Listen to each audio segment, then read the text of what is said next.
Welcome, welcome, one and all, to the wrap up, the wrestling weekly wrap up thingy DBD. Not DBD, that's a game. Um, Welcome everybody watching and whatever.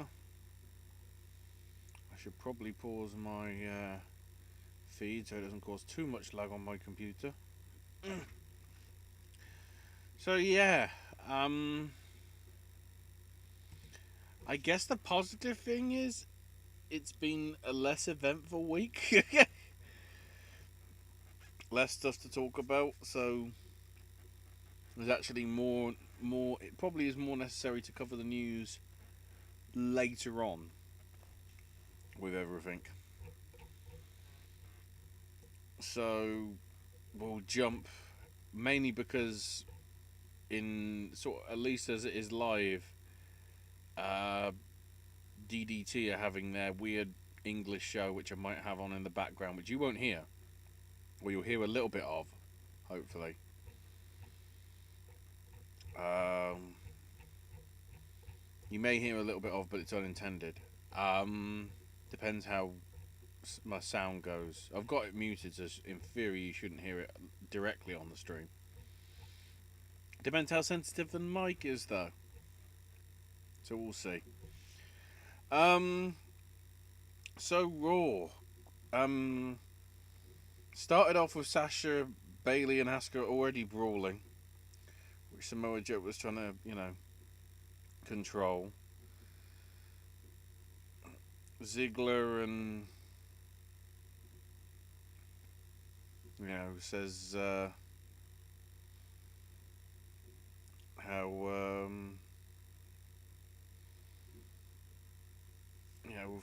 where's my introduction, but then welcomes Drew, who's only going to be champion for the next 3 weeks. Drew comes out and they all sit down, and Ziggler does a very good promo. No matter how many times I've got hit, I'll keep getting up. Your redemption story's over. I created you, Drew. And at the Extreme Rules Horror Show, he's going to destroy Drew as well. Because, yes, Extreme Rules Horror Show. The great thing is, apparently it's different again. We'll touch on that in the news, I think.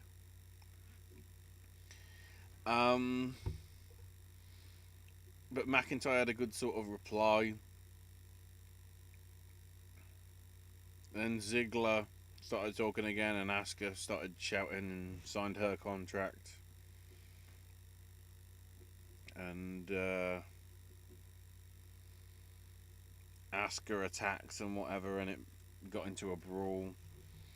Then Angel Garza's trying to chat up Jessica Carr, which Charlie isn't, Charlie appears after she goes off, and Charlie's like, what was that about? And,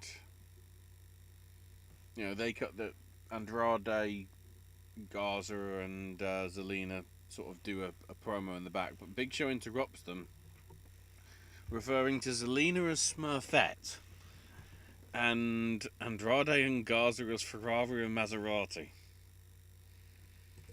That would make sense if they were not Italian. Or if they were Italian, I should say. So Big Show called out Randy Orton because of the stuff from last week. But Andrade and Garza show up. And then Ric Flair shows up afterwards, and Flair, interestingly, stayed on the stage rather than got anywhere near anybody. And said how he respected Zelina and her crew. Orton will take out Show whenever he feels like it. Flair thought it was nice that Show was getting his time in Hollywood, and I'm going, wait, are we considering Netflix Hollywood for the big show. Dear God. And Flair basically said, to Andrade and Garza, go and have your fun with show. And before they could even do anything, here come the Viking Raiders. So it actually just becomes a tag match. With Jessica, who I thought was a SmackDown referee, suddenly being on Raw now because she was a woman. Because they needed to do that weird bit with Garza. And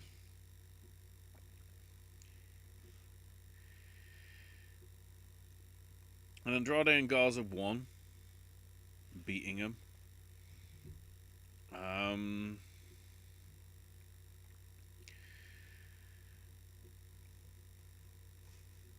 Garza was happy. Although it's worth noting, Andrade left on his own, but Garza celebrated with Vega. So then the Iconics make fun of Ruby Riott. And Riott challenged one of them to a match. And, said, if you lose, that would be iconic. And, sort of worked. Then Flair congratulated Garza and Andrade on their win. And then had a proposition. Then,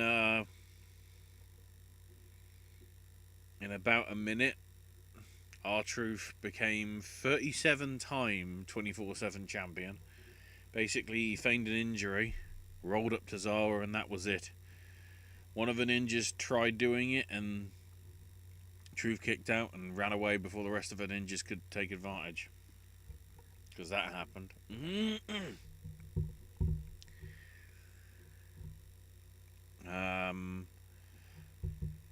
Lashley told MVP that Apollo Crews disrespected them both, and that MVP will be dropping a few gems on Apollo tonight.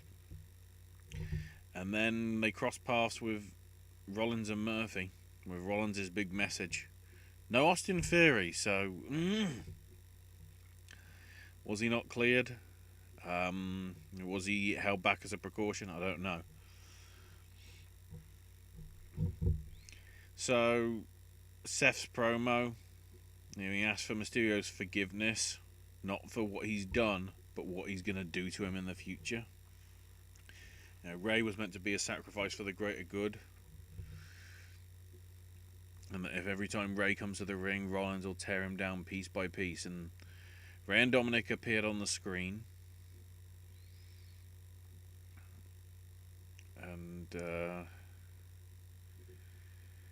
Rollins said, be careful what you wish for, and he's going to end Dominic's career before it's even began. And Humberto and Black come out, with Humberto doing a promo saying that Seth's a coward and that you'll atone for what you've done.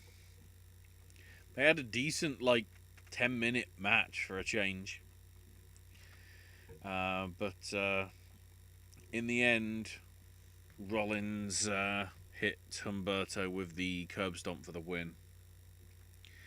Then afterwards they did more attacks. Humberto had Ray's mask put on his head, and they tried doing the steel steps thing again with his eye.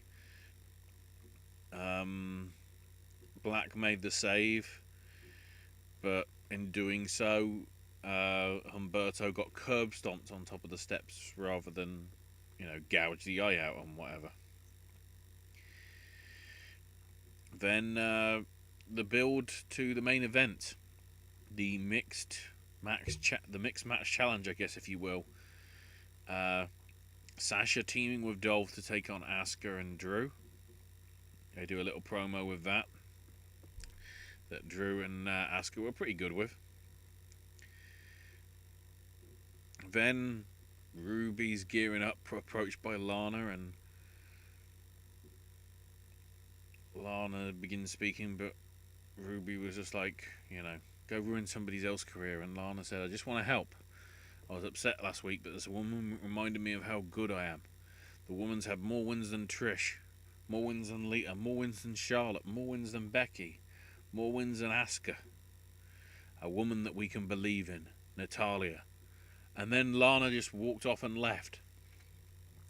That's how we write off the fact that Natalya, I think, was under the weather. It wasn't COVID related, but they kept her off as a precaution.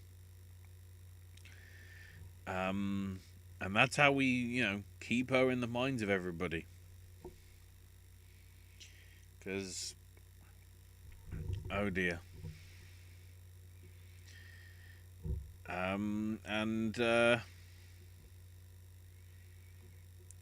Peyton Royce was eventually chosen out of the Iconics to be the person that faced Riot. And thanks to distractions from Billy Kay, Royce got the win. So if we needed to easily set up the Riot squad needs to reunite when they split them up in the first place, which was clearly a great idea. Dear God. Then the Big Show versus Andrade and Garza handicap match, which it got convoluted from the start. Andrade and Garza couldn't agree on who they wanted to start with,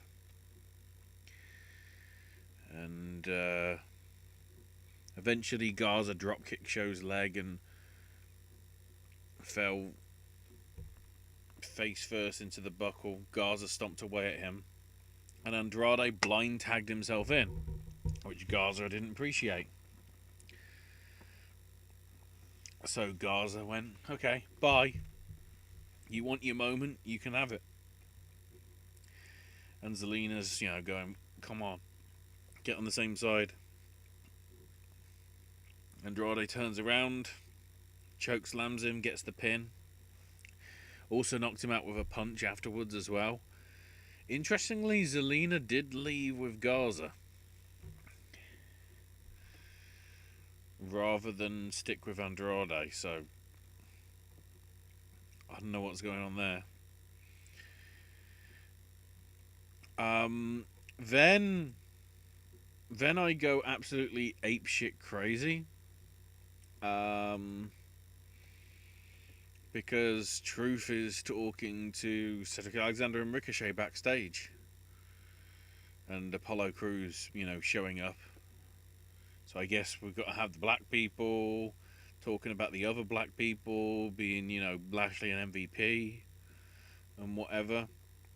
And, Truth referred to Cedric Alexander as Cedric the Entertainer. And Ricochet was literally referred to as Richard O'Shea.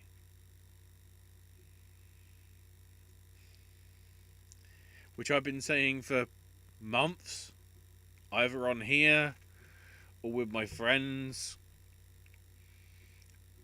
I'm pretty sure I've said it somewhere on this channel, Richard O'Shea. So I'm taking a little bit of influence there. I'm not taking full credit. I'm just taking influence. That will do me. Oh, that was like, as soon as he said Richard O'Shea, was like, what is he saying? Is my idea canon now? Is this canon in the storyline? Oh my word.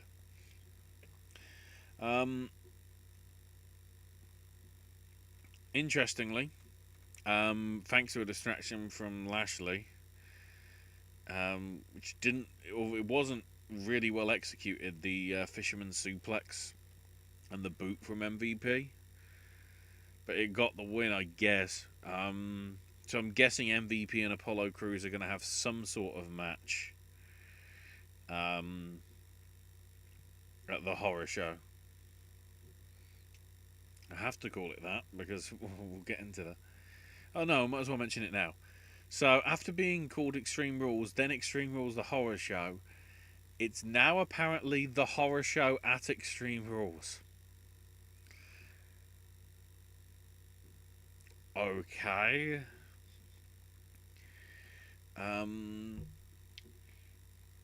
So Cruz attacked MVP afterwards, but Lashley put him in the full Nelson. The referees couldn't stop him. Ricochet and Alexander couldn't stop him. Eventually, but sort of broke him off. Which, after break, led to a Lashley versus Ricochet match, which didn't go too long. But yeah, Ricochet forced a tap out to the full Nelson, and then Cedric also put in the full Nelson afterwards. And then they actually gave like 15 minutes for Sasha and Dolph beating Asuka and Drew, with Bayley on commentary, which was pretty good.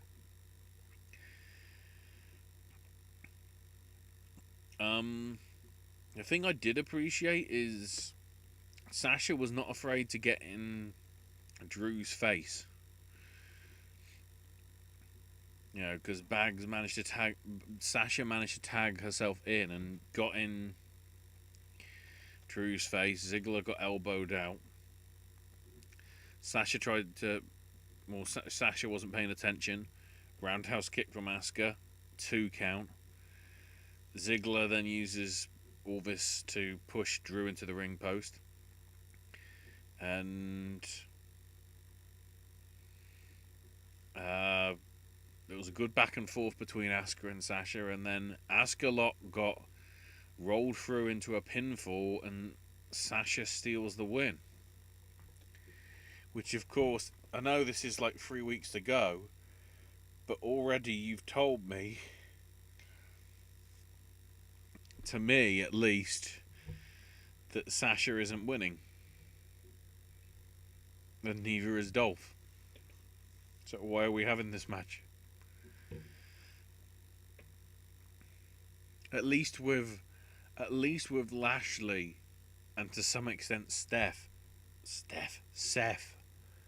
there was some possibility in the back of your mind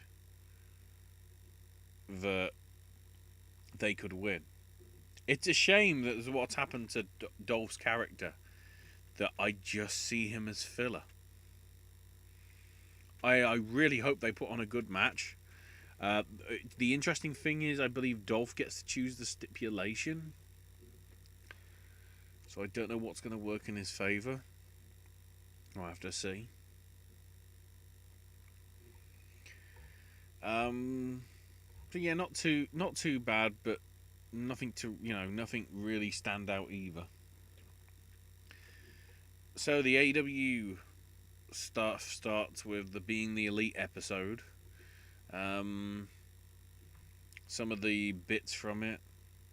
Kenny complaining about the bad catering backstage and wanting baby back ribs. Them randomly bursting into song, doing the old Chili's baby back ribs. You know, the joke from like Austin Powers with Fat Bastard and whatever, which Colt Cabana, randomly walked in on. The Bucks told Brendan Cutler he was teaming with Peter Avalon against them on Darks. The Bucks thought that he might cry, and Cutler made fun of how many matches there are on Dark, which is an interesting point. The Bucks were with Luchasaurus at a Denny's, where Luchasaurus proclaimed himself King of the Claw Machine, but didn't win an animal. Then behind the scenes filming of the action figure commercials, Matt Jackson shooting a video backstage, Nick approaching him, saying that he used Matt's blading trick to jump the line at airport security. Cutler and Omega were about to try a new pre-workout, which Matt entered, and Brandon and Kenny tried to get him in, but Matt said, "No, me and my brother are Christian AF." Nick told Private Party that he was dead ass.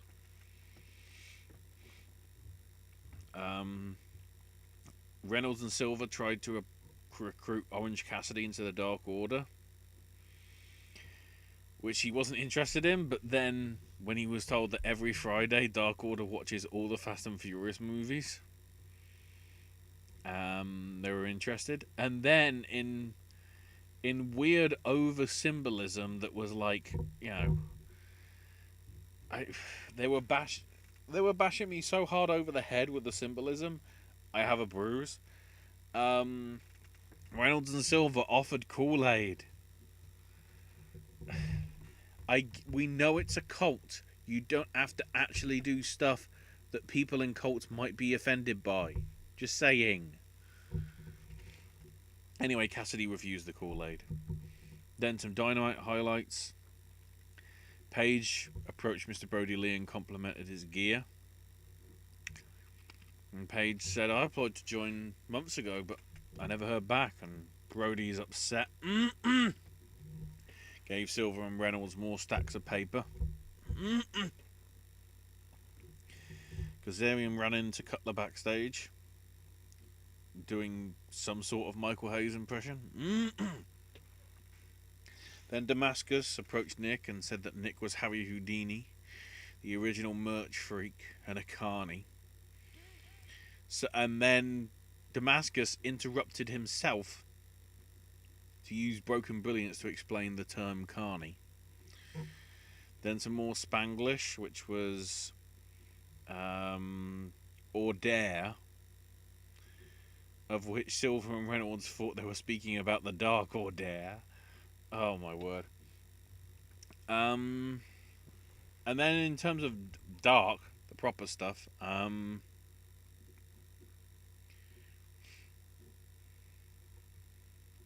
Sean Spears beat Platinum Max Caster. Not too bad. Sort of back and forth. They were focusing on the glove, which was checked, and it wasn't loaded. And Spears hit the C4, but then went to the stage, did load to the glove, and laid out Max Caster with a punch. Then Lance Archer beat Pineapple Pete. Pineapple Pete did get some offense, but it was a semi-squash match in that essence. He attacked him afterwards, but then Joey Janela ran him with a leaf blower and chased Archer away. Because of course he did. Ricky Starks beat Giff Garrison.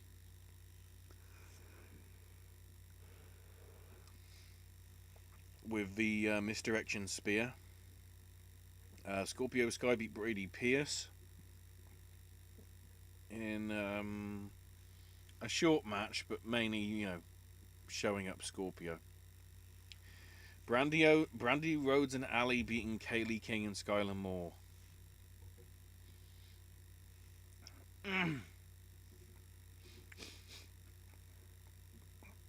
Oh.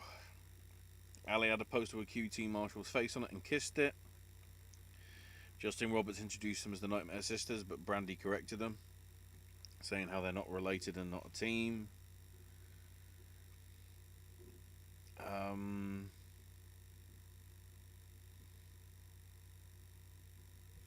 Ali hit Skylar Moore with a GTR, then tagged in Brandy and allowed Brandy to cover the pin, but this was not very good. It was not very clean, did not look very good.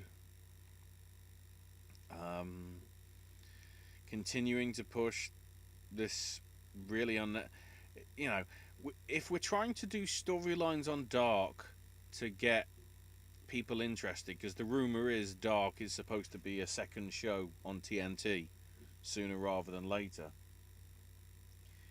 If you have storylines like this on, no wonder the network isn't interested. The more interesting one was the storyline that they had with the Bucks taking on the never won a match, at least in terms of AEW stuff, of Cutler and Avalon. That's an interesting story. Because, you know, they're making fun of him, and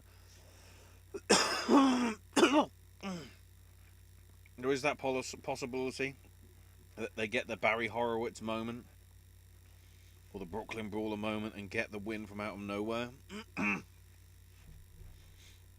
Whereas with Brandy Rhodes and Ali, it's like this love thing which doesn't make sense, because most of the insider fans that watch AEW know that Ali and Butcher, Pepper Parks, oh sorry, no, Blade, I think he is, yeah.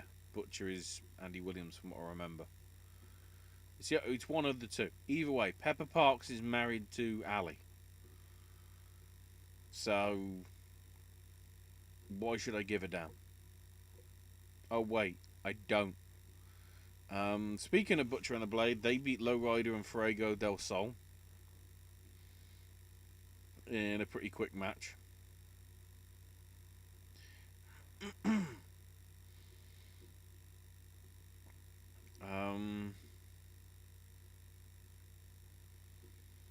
The great thing is, Blade managed to spike Driver.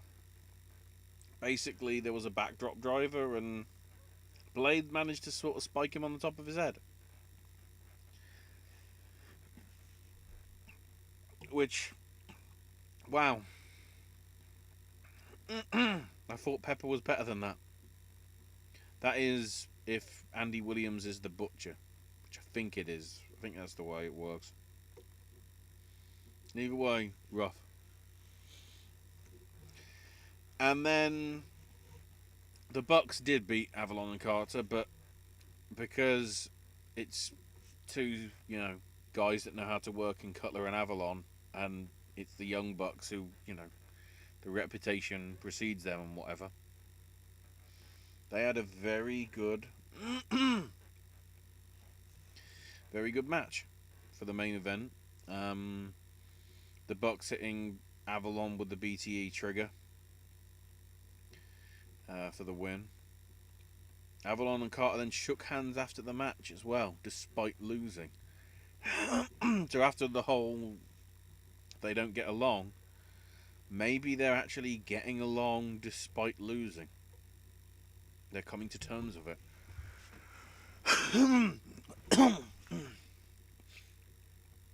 So, moving on to Impact Wrestling. Starting off with the news that the Impact World title has been vacated. They didn't say who. They did not mention her name. And they did not mention Elgin's name either. Just that the main event of Slammiversary 18 is now a four-way between Edwards, Miguel and Austin, as previously confirmed, and a mystery fourth opponent. So my guess is it's somebody that's coming in to be part of that show. Whether it's an ex-WWE talent or not, we'll see. So then in the opener, Chris Bay beat Suicide with the Trust Fall. Or sorry, no, the Springboard Fameasser.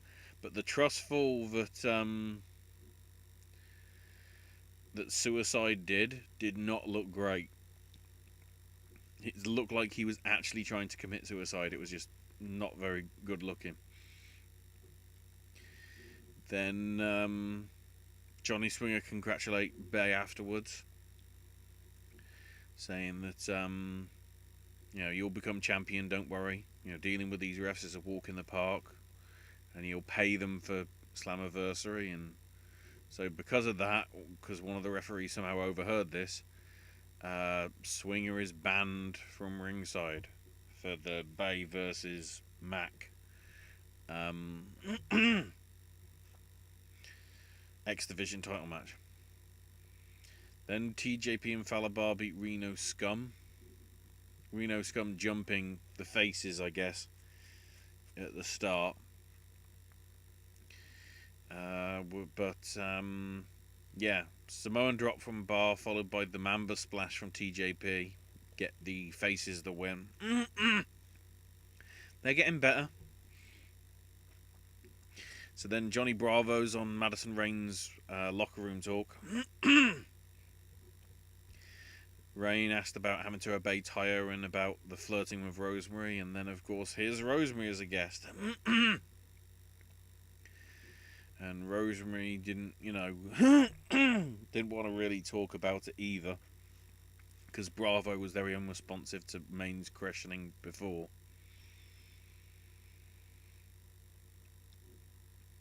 And for some reason, Johnny Swinger interjected, saying that there was sexual tension in the room between him and Rosemary, claiming that he had a thing for face paint and that he and Aja Kong had a thing some time back. And then Bravo stepped up and defended Rosemary, which Rosemary sort of enjoyed. And then Taya interrupted everybody. And Taya asked Rosemary to tag team together, and Rosemary agreed. The Aja Kong thing was weird, though. In a good way. Then the North come out for their promo regarding what happened with Shamrock last week when they attacked him. And basically, the legend of Shamrock is over and he's got no friends because the rage issues he has and he can't control his anger. And Ken Shamrock came out, tried to get in the ring but didn't. But then Callahan hacked the screen and said, "Who needs a friend when you have an enemy?" And then Callahan's in the ring and the North run the hell away. Callahan then gave Shamrock the thumbs down and disappeared again. He's literally Bray Wyatt. So, yeah, confirmed. The North versus Shamrock and Callahan for the tag titles because reasons. Then we have a flashback moment of Magnus versus Eric Young from 2014. Can't think why. Well, I mean, I can because I can't remember where it was in the show. Oh, right, it was at the end, which was weird. Jimmy Jacobs tried to interview Trey Miguel, but Trey just said he was going to break his foot on Madman Fulton's face. Then Moose and Crazy Steve. Moose pretty much squashed Crazy Steve. Very little offense really at all from Steve. And afterwards Moose kept attacking Steve until the referees and Dreamer pulled him off, and Moose kicked Dreamer and attacked him before walking away. So then Crazy Steve was helped to the back, and Dreamer cut a promo saying that Moose stole a belt because even with his natural talents he couldn't cut it in Impact. Moose used to be a locker room leader, not a locker room cancer. Moose wasn't a draw and wouldn't even be a footnote in wrestling. Which was a little bit... I mean, it was okay, but it wasn't... It didn't seem to... It lacked, no pun intended, impact. Then, Hernandez arm wrestled Cousin Jake and Cody Deaner got involved as well. So Hernandez is somehow still there. Then Kira Hogan beat Havoc.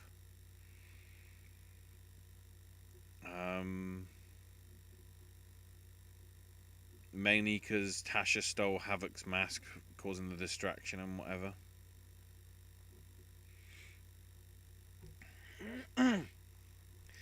Then Moose cut a promo on Dreamer saying he doesn't know anything about him and that Dreamer's nothing when he's the top man in the promotion.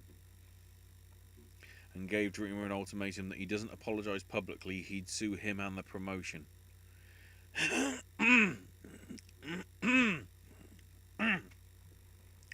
Sorry, I'm having to clear my throat, but at the same time, what? And then Miguel and Fulton, pretty good match. However,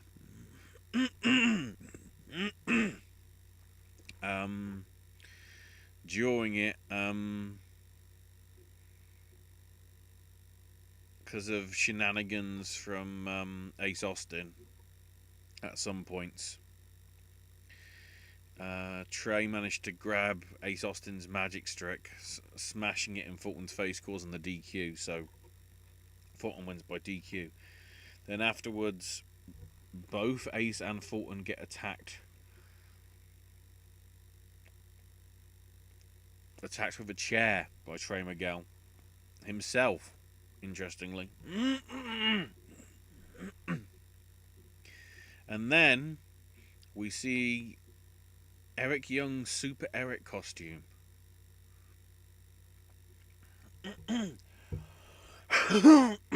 Of all the things, really. Then NXT's Great American Bash opened with the 4-way elimination of Candice LeRae, Mia Yim, Dakota Kai, and Tegan Nox. The one thing it's worth noting, Mountain Dew sponsored the show completely. Dear Lord. The amount of times Mountain Dew was sponsored is probably the amount of discs that are behind me. And that's a shit ton. Then we had the red, white, and blue ropes in the ring. There was a modern Corvette, I think, or a Chevy parked next to the ramp, and then a Oldsmobile, vintage style classic.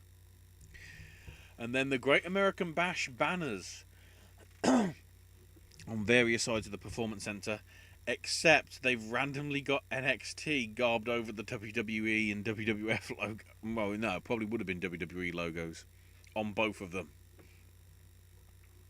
Which is brilliant, because you can just about see the old scratch WWE logo peeking out of one of them. So, maybe you should have thought that for...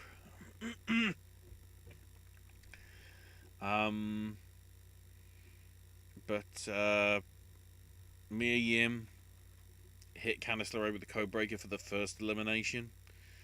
Then O'Connor roll with the bridge meant Dakota Kai eliminated Mia Yim. And then sort of from out of nowhere, because I thought the Dakota Kai's winning because of the promo she did the week before. No, Tegan hits the Molly go round with the off the top rope 360, followed by the shiniest wizard, gets the pin, and I guess we're getting Io Shirai versus Tegan Nox somewhere down the line. Okay. Then Damian Priest cut a promo on Cameron Grimes, challenging him for a rematch. Then Thatcher and Lorcan.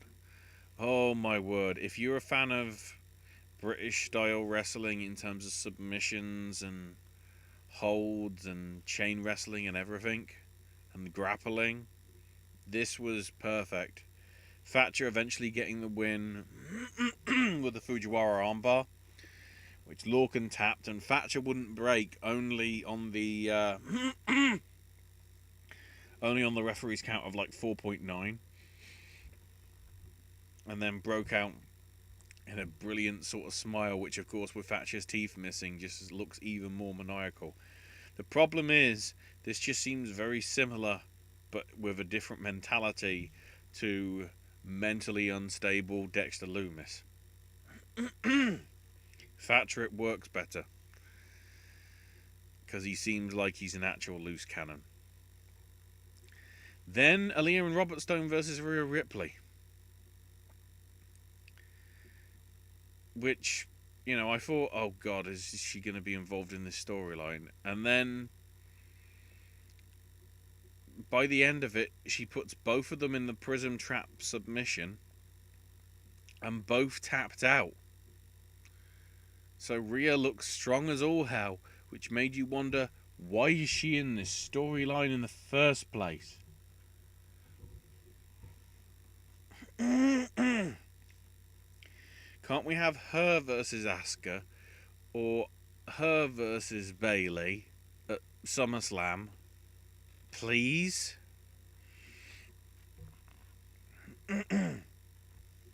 Or something? Then the strap match, which was pin and submission inside the ring. No sort of four corners like you sometimes see with the strap matches or the ball rope matches or whatever. Loomis looks strong. Put on the silencer. Admittedly, with some of the strap wrapped around Roddy's throat and whatever.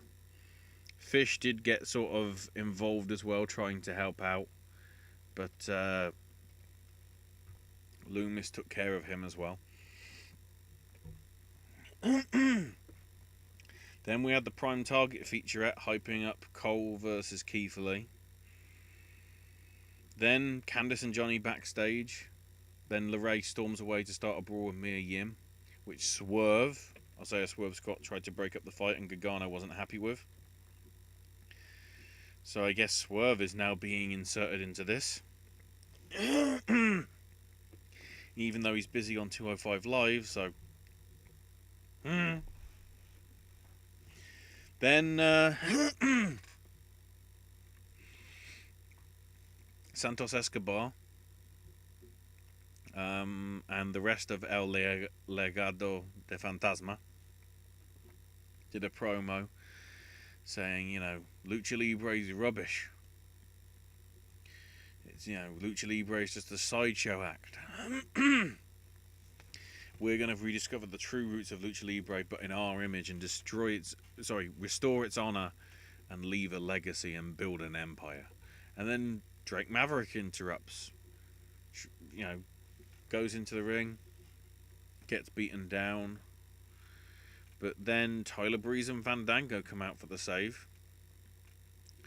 And Fandango challenges Legado de Fantasma with a 6-man on night 2 of Great American Bash, which was made official after the break, along with Candice and Mia in a street fight. Then Cameron, just like, why is Damien challenging me? You know, I've beaten him. I don't need to care. You know, I've got such a good record. Obviously neglecting the fact that he has lost a few times. That whoever wins the double championship of Lee and Cole, he's the top contender and he wants a title match.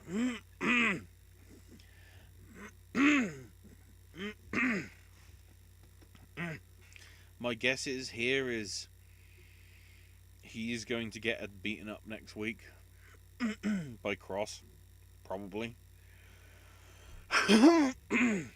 So we'll see. And then Io Shirai beating Sasha Banks, which was really good. And it's sort of a shame that it had the interference at the end. But in essence, that was mainly because Bayley interfered with a cheap shot. And Bayley got in the tug of war with the referee over the title belt. Sasha then went for the other tag title belt on the other side, but she couldn't pull it away. And on the other side of it was Asuka. She green misted her. Io hit with a schoolgirl and only a 2 count. Then the old palm strike, the wrecking ball drop kick, and then the moonsault. Gets the pin. Io looks strong. Asuka's dancing. We're forwarding on that storyline. Plus, we got a really good match. I don't know whether we're doing this on purpose because Sasha wants to go to Japan if she can't wrestle any good matches, because she, I think she wants to be over there. She wants to do a Stardom run.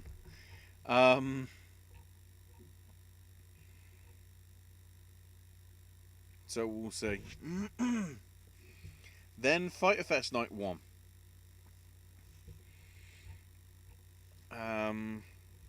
Jericho on commentary for pretty much all the show.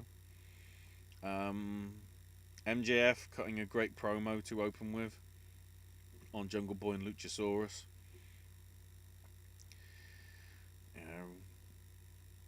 He did a very good line on Jungle Boy going for his daddy's money.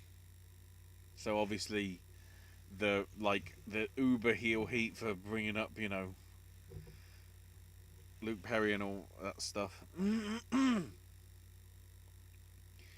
Luchasaurus is green than his tongue. But he finally understood why the match was made. It's because they're in a ratings war and you can't win without MJF on the front line. And the thing is, they had a good match as well. The four of them.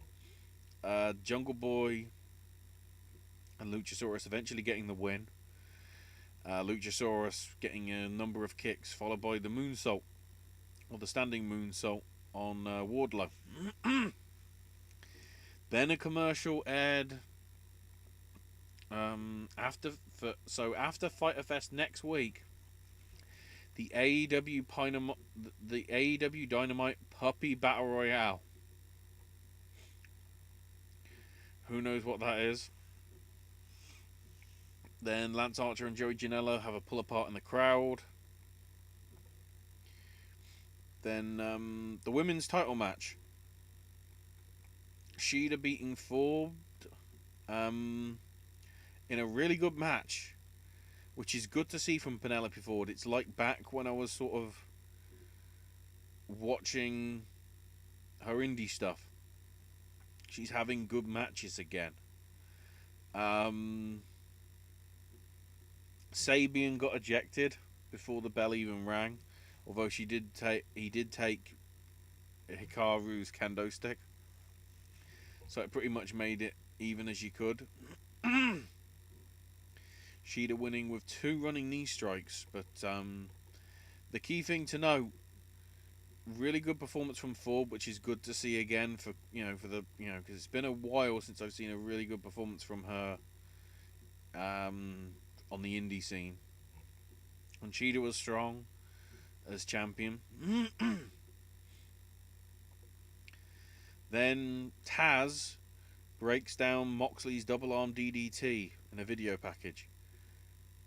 Why is he trying to hype up somebody that he doesn't like? Who knows? So then the TNT title match. Cody and Hager. Cody's shirt saying the American Nightmare Cody in the old Great American Bash font is clearly having a go at WWE once again, trying to trademark Cody Rhodes.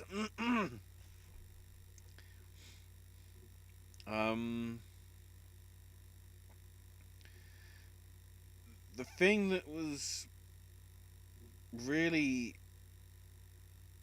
interesting is Hager grabbed the ref. Catalina, who was at ringside as well, slapped Cody. Hager then tried to do the ankle lock, which Arn got involved and took the ref out.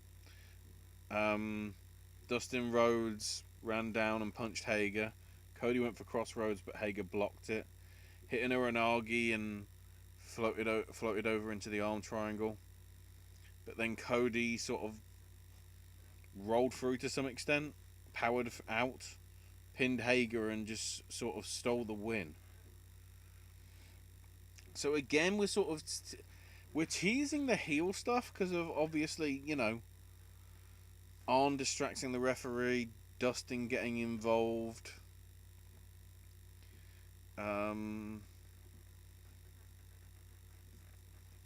So obviously immediately afterward, Hager celebrated because he thought that he'd won. Because basically the referee stopped it due to being passed out. But then, upon finding out that no, it's because he pinned him, Hager knocks out the referee, and Hager got, suspended and fined, supposedly, kayfabe, for it. It's an interesting way to do the whole heel turn, though, at the same time, because normally if you want to do a heel turn, the most effective ones is obviously when you have the double turn. You can't turn Jake Hager, because he's still not great.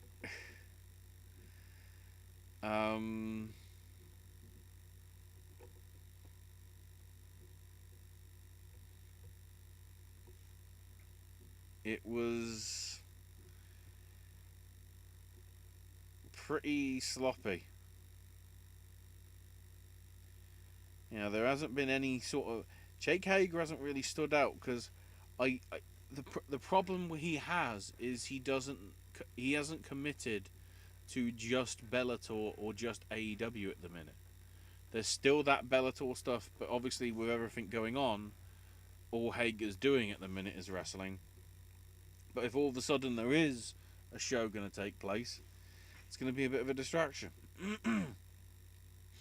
Then Darby Allin doing his skateboarding because he won't get cleared, which is just making me again get flashbacks to Tony Hawk games and whatever.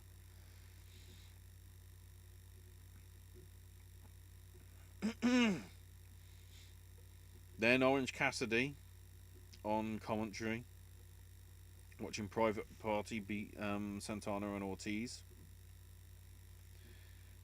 Pretty good match between the four of them. The interesting thing, Private Party winning with the gin and juice on Santana. Ortiz nearly made the save, but just missed out. So, they're trying to build that Private Party, are strong, but at the same time, we're not trying to make Santana and Ortiz look pretty bad. So then, of course, Jericho and Cassidy have a pull apart. Because we needed to do more stuff for that, for some reason. And then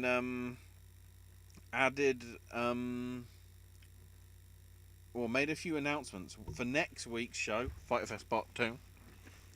They've now added Private Party versus the winners of the tag title match. Do you think made it a little too obvious as to what was going to happen? And then the interesting one, Moxley versus Cage, is not going to be at Fyter Fest. It's going to be the week after, July 15th, as part of Fight for the Fallen.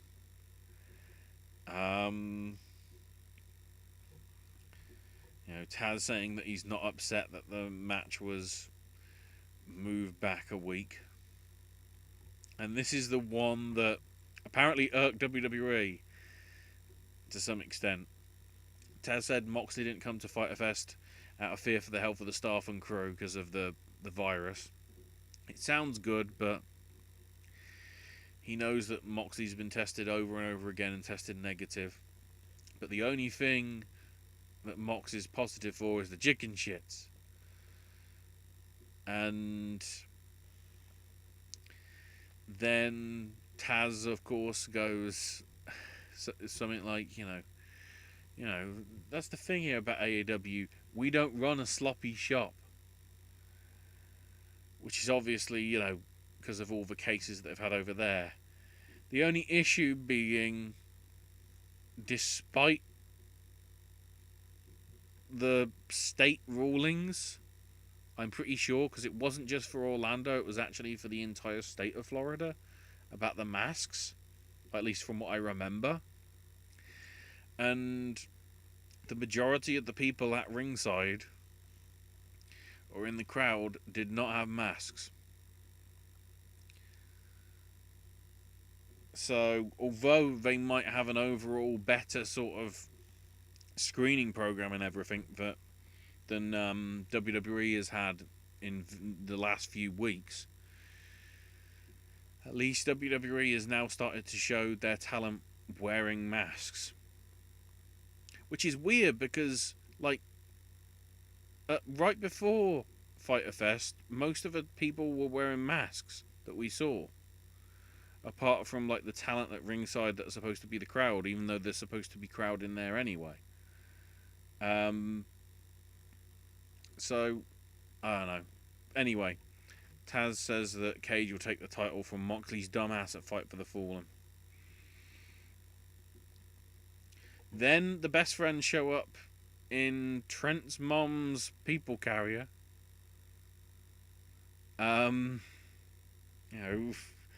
Justin Roberts saying, being brought to the ring by Trent's mom.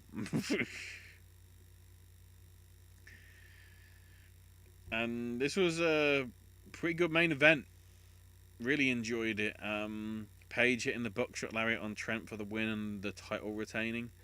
But then, interestingly, despite the fact they've already said that Private Party are getting the challenge, who comes out but FTR? Offering beers to Paige and Omega, and, they both accepted it. Paige drank his, and Omega, because he's straight edge, if you want to call it that.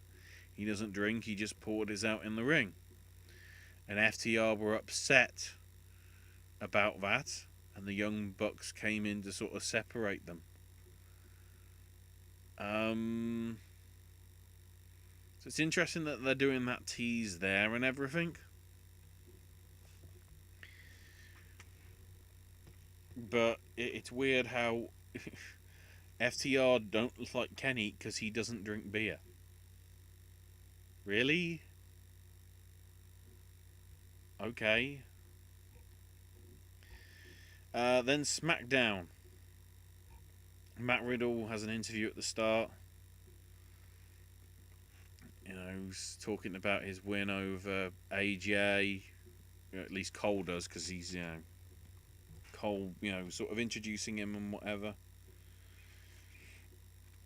How he wrestles in his bare feet and whatever, and he used to go to Wisconsin for vacation and loved swimming in the indoor pool and then run out and put his feet in the snow, and one day he got frostbite and decided never to wear shoes again.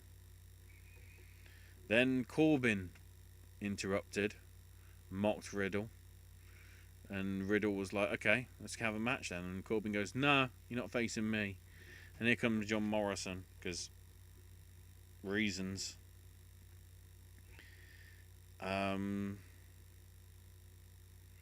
Riddle rolled up Morrison for a win. Good match, but Corbin is involved, so I shouldn't give a damn. And then Styles jumped Riddle as he was leaving, and then Gulak ran out and attacked Styles. Meanwhile, Corbin furious at Riddle for all his antics at him during the Morrison match. So Corbin, Morrison, and Miz are going to have something planned for Riddle, apparently.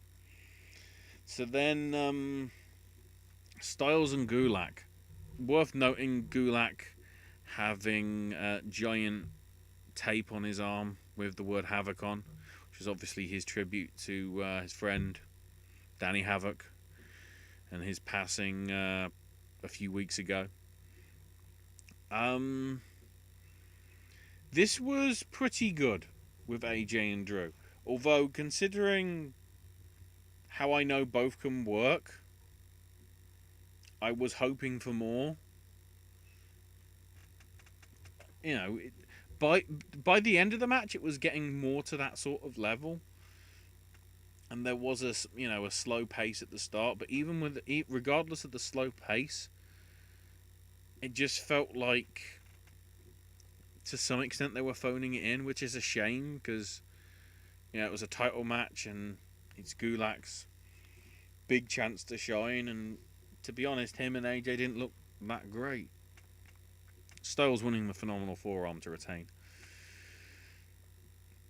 Then Bayley and Banks have been working in the production truck on a special tribute that will put Undertaker's tribute video to shame, apparently. And Bayley, they come out to the ring for a promo saying how Sasha took on Asuka on Raw and then went to NXT, and Sasha went, "Yeah, we don't talk about that." Which makes sense because they did film it the day before. You know, nobody respects them, but there is one person that respects them, and that's Undertaker. Except Bayley calls him Taker because, you know, they're on that personal level. And then there was a very nice done tribute video, which there were "Thank you Sasha" and "Thank you Bayley" chants from each other to, you know, the opposite, which is weird.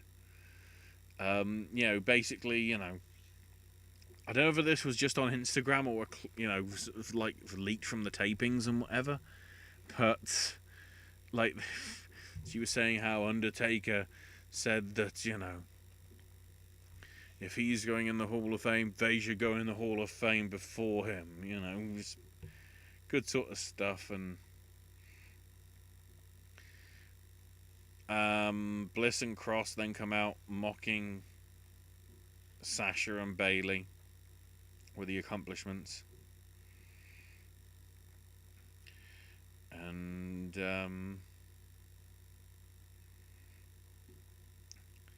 yeah, so Bliss smacked Bayley in the face because Bayley was just, you know, Cross was doing a very heartfelt sort of speech promising to beat Bayley, and Bayley's just like, "Ha ha ha, you know, you're not." And Bliss, you know, standing up for a friend, slapped Bayley, and Sasha was, "I'm challenging you, Bliss, to a match right now," which went to a DQ actually, because Bayley yelled at Nikki, and Nikki had heard enough and hit her with a forearm on the outside. And the heels eventually took off, but we're building stuff. Then we had various shots of a swamp. Meanwhile, looking at the history of Eater of Worlds, Bray Wyatt and Braun Strowman.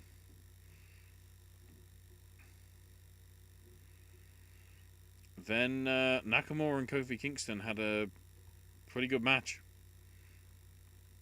Kingston going for trouble in Paradise. Nakamura avoided, hit the Kinshasa, got the win.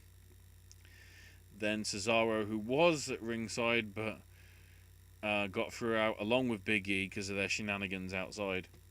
Cesaro made his way back, pulled out a table. Big E ran down to ringside, and Cesaro and Nakamura backed off. And then the main event segment, the Sheamus and Jeff Hardy stuff. The bartender's in the ring with a bunch of alcohol. Jeff Hardy comes out, wanting Sheamus to come to the ring, and Sheamus is at his bar at home, probably drowning his sorrows because later that day his Liverpool team got roundly thumped by Man City. I know they won the league, but it didn't look great, especially then when literally 3 days later Man City lose to a team that are struggling at the bottom of the soccer league, meanwhile having comprehensively trumped champions Liverpool, you know, time before. So consistency out the window. Anyway, you know, Sheamus wanted to give Hardy some distance, praised him for beating Corbin, mocked him for his issues, and said how you couldn't avoid it. You know, your solution to all these alcohol problems is alcohol.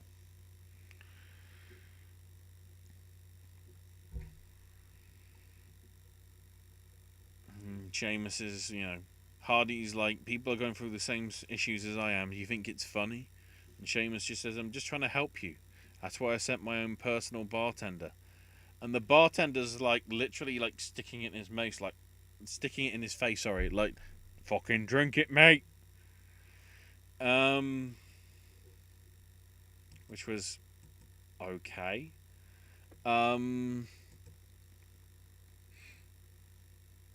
Hardy teased it, but poured the drink over the bartender, smashed it over his head, hit him with a swanton bomb. And that happened. Next week, because we're running out of ideas and time, Braun Strowman defending the Universal title against Bray Wyatt from Money in the Bank will be shown on network TV. Bayley and Sasha face Bliss and Cross, and New Day defend the tag belts against Nakamura and Cesaro. They're doing it on there rather than on the horror show at Extreme Rules, because that's literally what it's called. Okay. 205 Live weirdly had 3 matches on, which was a bit confusing. Well, I guess 2 matches of sorts.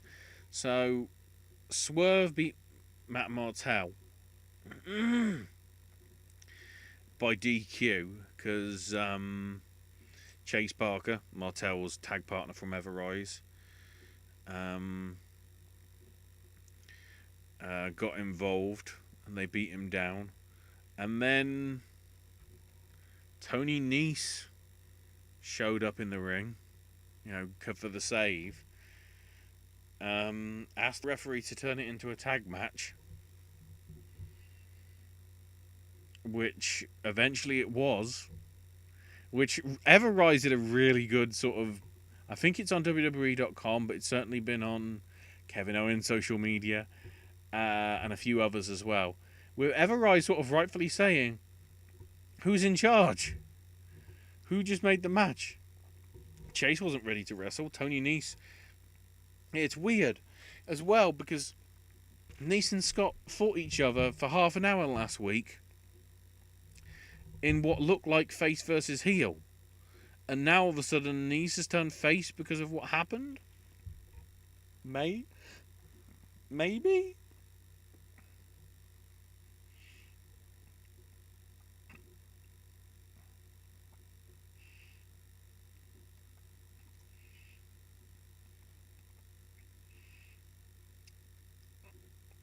Which, I guess the whole idea maybe is that it's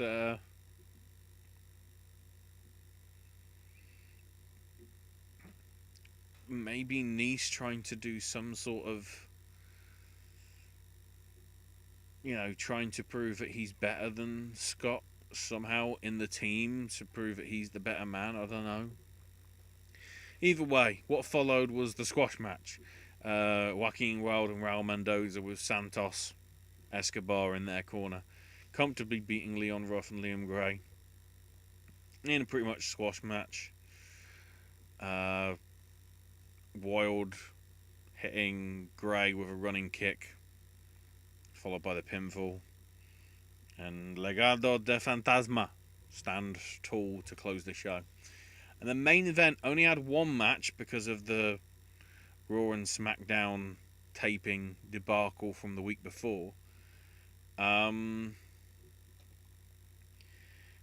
Which saw Bianca Belair beat Billie Kay in about 6 minutes. Looked pretty good. Pretty good match, as you'd expect, but because it was sort of only 1 match on it, I felt it's not as that much to, that as much must see. Also, Bianca Belair brought up to Raw just to wrestle on main event. That's the problem we're in nowadays, people. MLW's Anthology, the Von Erichs. Not much to talk about because obviously most of it is recent, because the Von Erichs have only been in sort of most recently. Although Contra did interrupt the opening, saying they're going on a world rampage and targeting Davey Boy Smith Jr., which was interesting to note.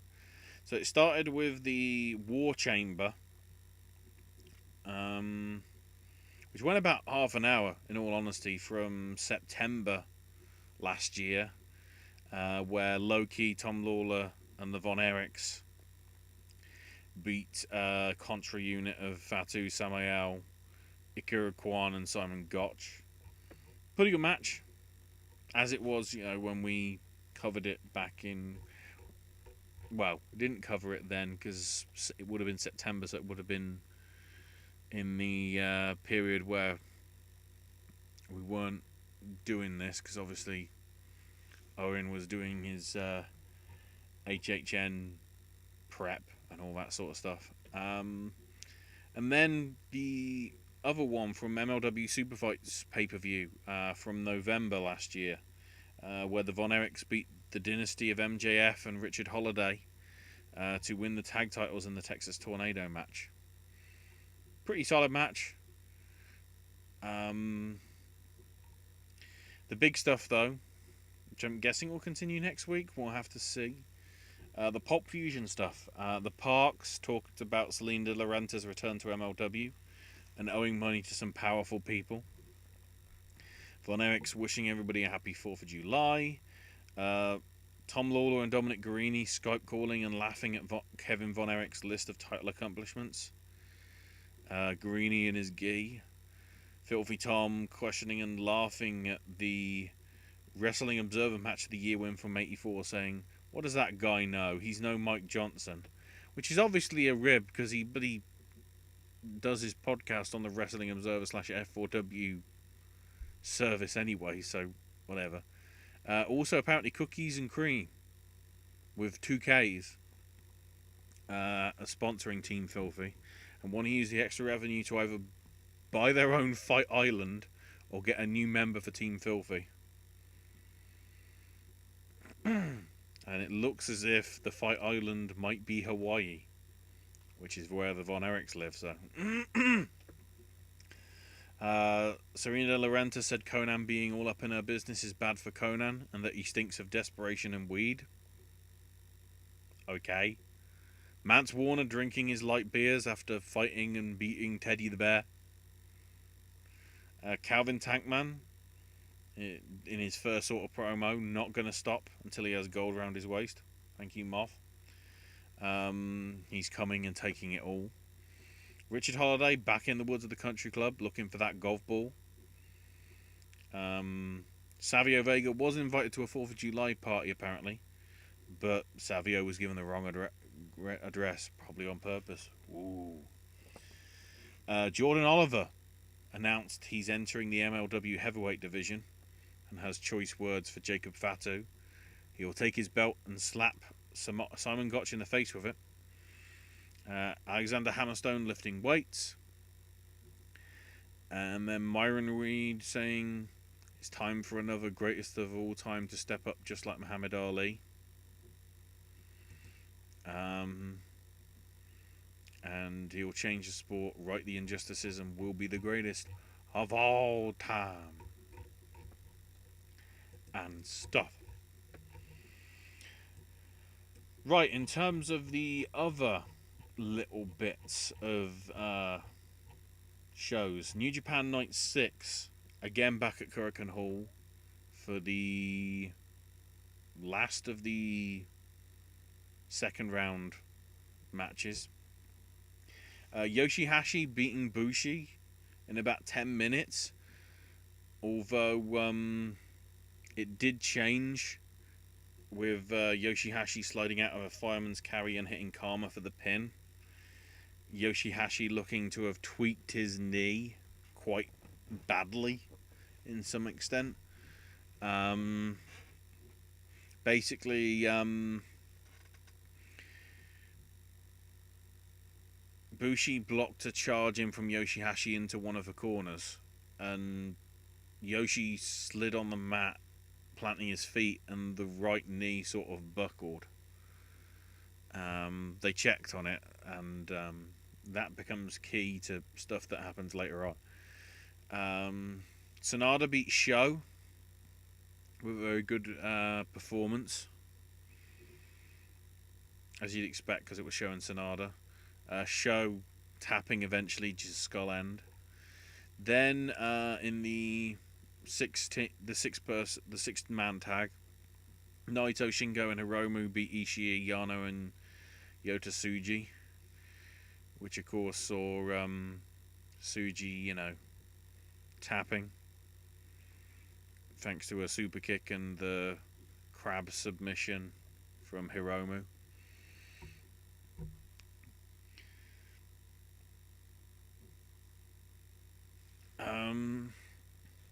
Then more way to the Grandmaster hype. Then Taichi beat Kota Ibushi.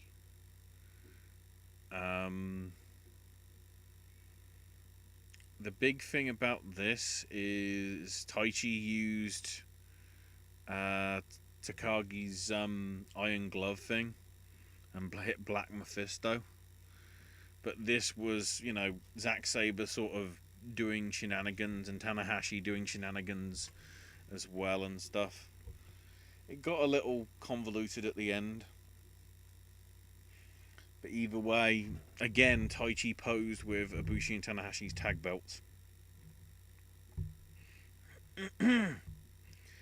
So, we're obviously building to Sabre and Taichi versus Tanahashi and Ibushi for the tag belts, which will be confirmed soon. But at the same time, we're trying to make Taichi look strong, even though we're pretty much sure now that he isn't going to win, because we're clearly building to the tag belts at Dominion. Then Evil beat Goto in the main event for Night 5. Or sorry, Night 6, I should say. Really sort of strong style match. Evil winning with the everything is evil. But, you know, good match. Certainly, you know, worth catching if you can. Then Night 7, the quarterfinals. Hiromu beating Ishii. Really, really good match between the two of them. Really good back and forth. Hiromu, I guess, somewhat getting the upset with the Time Bomb 2. Well, a brain buster into the Time Bomb 2, I should say. And, you know, both were knackered when they went to the back, which was an interesting thing. So, this was the interesting one. So, Evil beat Yoshihashi in about 2 minutes. Evil attacked the knee area and everything, you know, before the bell could ring with a chair, and then worked on it even more so. Put on the Scorpion Deathlock, put on the submission. Yoshihashi refused to tap, and the referee, you know, I think from what I remember, he passed out. So the referee called for the bell and the stoppage. So Yoshihashi gets protected because of the nature of obviously him losing, because he didn't really tap out. Evil looks strong because he'll do anything to win and get his opportunity. The big thing being Yoshihashi's knee injury is legit. So that's how they got around it, by making it into the storyline and making it a short match with very little needed being done. Then Naito, Takagi and Bushi beat Goto, Sho and Uemura, because Uemura lost, because of course he did. But interestingly, it was Bushi getting the win, hitting the Enziguri and the swinging neck breaker for a near fall, following it with the fireman's carry into the code breaker. Yeah, I get it, Moth. And Shingo and Sho had a face-off afterwards, which is building into a Dominion match with... Or no, I don't know if it's Dominion or the New Japan Cup Finals. I know that Sho is challenging Shingo for the belt because of the win in the New Japan Cup, which does make sense. More Grandmaster hype. Then Okada beat Ishimori in a pretty solid match.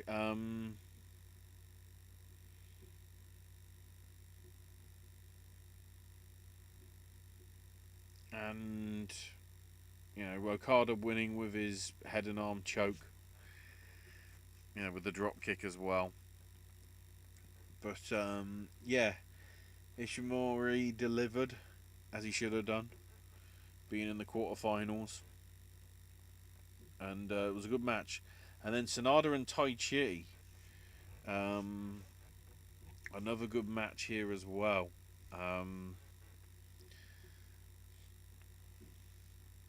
There was a low blow sort of towards the end, which... so Sonata hit his spinning skull end, went for his moonsault, but Taichi's teammate Kanemaru got on the apron. Taichi shoved the ref down, hit a low blow.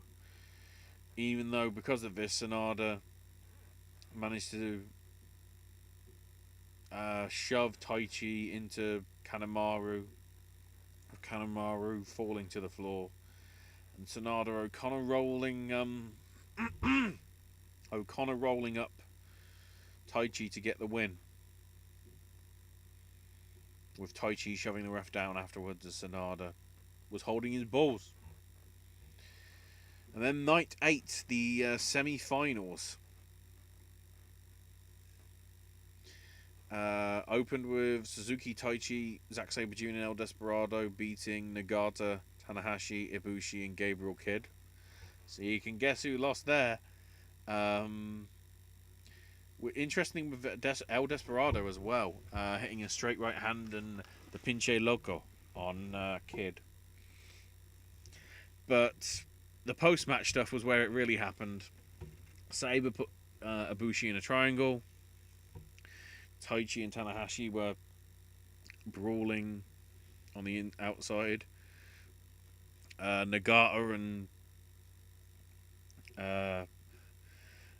and Suzuki were at it again, which I guess just left Gabriel Kidd and Desperado to go, well, what do we do? And then we had another 6-man, Goto, Ishii and Sho beating Naito, Shingo and Bushi. Sho hitting the power breaker on Bushi, followed by the shock arrow. And then afterwards hit Shingo with a spear and stood over him with a never openweight title, which means Shingo is retaining. Then we had the Way to the Grandmaster video thing again, except the Grandmaster then debuted. The former Hirai Kawato, who went over to CMLL for a year or so's excursion, which apparently didn't go that well. He is now Mr. Wato, who's got blue hair and blue gear and blue everything. Cut a promo, and, you know, here's this big hype. Here comes Doki, jumping in from behind and hits him with a pipe a few times. So we're doing all this big hype for this big return and everything. And, yeah, he got the Captain New Japan Bone Soldier treatment. That's a good start, isn't it? Then the semi-finals. Evil beating Sonata, which is, of course, interesting because, you know, tag partners. The big thing being, from out of nowhere, you know, basically Evil shoved Sonata into the ref, and the ref took a bump to the floor, and Evil low-blowed his teammate, brought a couple of chairs into the ring, one around his neck, did the concerto, then seemingly teased going for the Scorpion Deathlock again, but then just hit another blow instead. Evil woke up the referee, hit everything is Evil. Evil is willing to do anything to get the opportunity, even if it is own master. That is Naito. Naito should be worried. And then a really good match, which I just feel was the wrong result. Okada beating Hiromi Takahashi. Oh. You know, Okada... Hiromu basically went for Time Bomb 2. Okada blocked it, hit his spinning tombstone. Again went back for that Cobra Clutch. Hiromu slid out. Okada Rainmakered. Went back to the clutch again. But then gave up. Rainmaker, then another Rainmaker, then put it on. Hiromu again, admittedly, passed out, so he didn't tap out, so he looks strong. But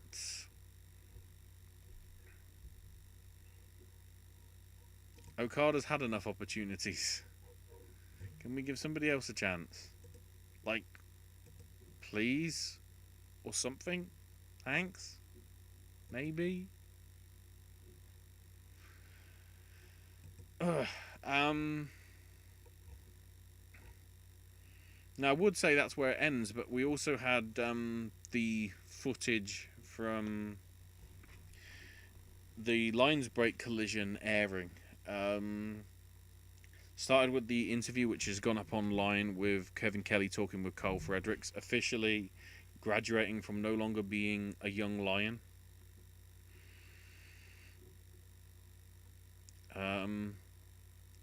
The interesting note for the English coverage, it was the usual team of Chris Charlton, Kevin Kelly, and Gino Gambino. For the Japanese language broadcast, it was Tanahashi and Shibata. I just want to watch that version as well. That seems awesome. So Clark Connors and Alex Coughlin started off and actually went to a 10-minute draw,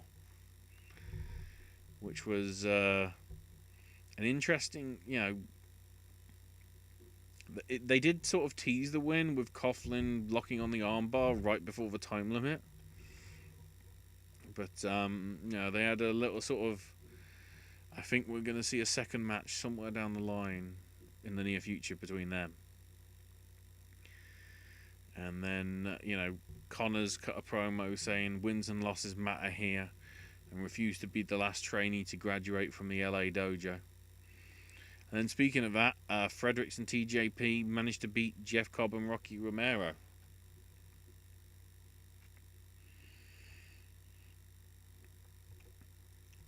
Which was, pretty good as well.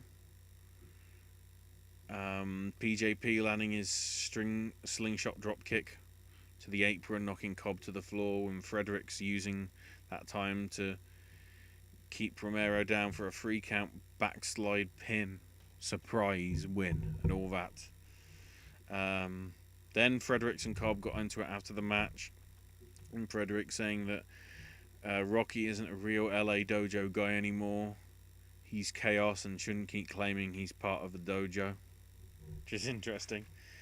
Next week, TJP's in action again, this time taking on Danny Limelight. And the DKC takes on Russ Taylor. And then the few of the indie shows that I managed to see. GCW's Backyard Wrestling 2 had Ricochet and Page beat Alex Zane with some crazy stuff. Alex Zane doing some crazy moves that nearly put his health at risk. Paco Loco beat Casey Quick, which was a good, Paco Loco is Dickinson, but Quick looked very good as well. Then Nasty Leroy, the new protege of Joey Janela's, beating Dilf Boy Del Tono. The big thing from this one, at least to note, Leroy started firing fireworks at Dilf Boy while he previously splashed him into a swimming. Well, I say a swimming pool. It was like a paddling pool. Like the circle ones, but like the big ones in the garden, like jacuzzi style. I can't say swimming pool because that was later on.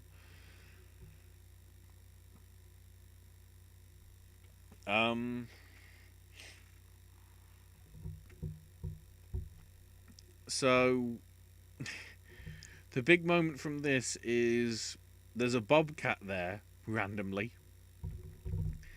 Dilf Boy gets put in the bucket of the bobcat. Nasty Leroy comes round to the bobcat driver, pulls out a gun and says lift it. They go over to this sort of dilapidated, beat up car, tips the bucket, and he just slams on the roof, and Leroy gets the win. Because, of course, he does. Then I'm pretty sure this was next. Tony Deppen beat the Combat Kid in a pretty strong match as well. Then, I think it was here, Alley Cat beat Denver, Colorado / Drew Cordero / whatever he wants to be called. The big thing basically how he wasn't promised a match and doesn't know what's going on, and Alley Cat was on commentary and he was bad mouthing GCW, which he didn't approve of. And this was less of a death match. There was some sort of chairs involved and stuff, but there wasn't sort of like some of the craziness in some of the other matches that we saw. The match ending for some reason by a legit swimming pool where they were, and Ali throwing Drew and herself to some extent into the pool. And once that happened, for some reason Drew said, "That's it, I'm done, the match is over," which, who knows, was it even a match? Then Kyle Smiley beats Logan Stunt. Kyle Smiley got distracted by ice cream. There was one bit where he threw him up on a trampoline as if he was going to choke slam him through it, but Logan grabbed onto the tree, Hurricane Rana'd him onto the side of the trampoline, and then the big spot at the end, some crazy sort of like they were stood on doors and whatever, and I think it was like a DDT, and it just ripped the trampoline right down the thing. And yeah, that happened. Then we had the elimination, was the intermission, and then after that, Dexter White, Atticus Cougar beat Vampiro. Got to say that right. Facade, the names that they used. Facade was doing some crazy stuff. To be honest, Dexter White was as well. Atticus to some extent as well. Then the 8-man tag elimination. I can't remember most of the spots in this, other than Nick Gage throwing somebody through the back windshield of the beaten up car. Mainly by accident, not on purpose, I think. But yeah, the Yard Legends as they were. Hard Ass Nick, which is Nick Gage. Lucky the Leprechaun, Lucky 13. Matt DeMorest and Psycho Joe. Beating the newer school Yarders of Kid Grapple, Blake Christian, Emanon, which is Jimmy Lloyd, Jordan Oliver, and Mayday Jack, Cole Radrick. Then the big one, the main event, El Schlacko. I bet you can guess who that is. And JJ Escobar.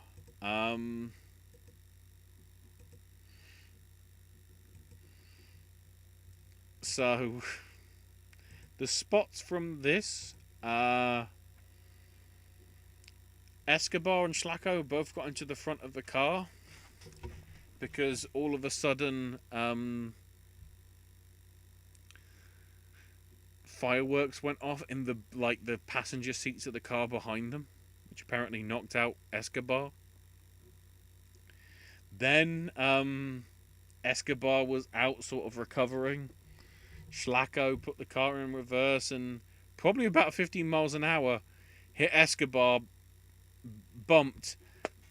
I mean, it looked worse than it did. I think he just hit his shoulder off the windshield and whatever. And then the pièce de résistance, Schlacko takes a 4th of July firework. I'm pretty sure it was,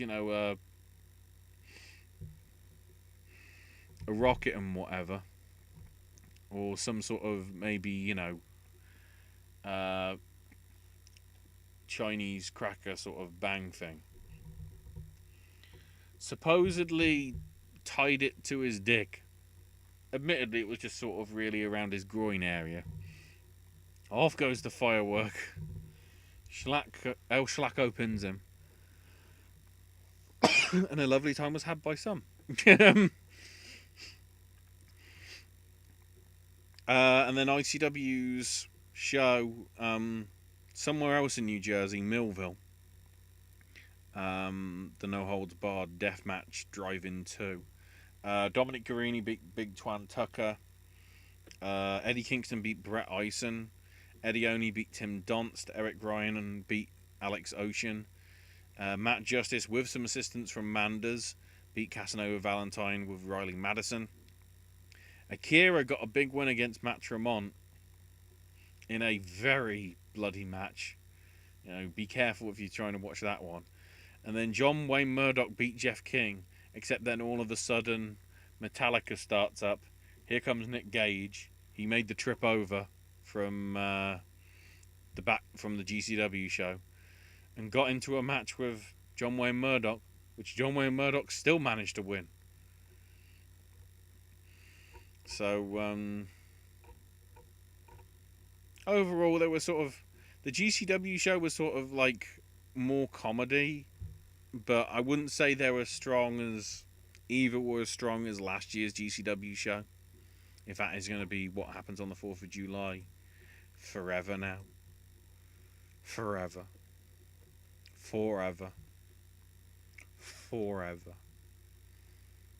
Doing it for funk.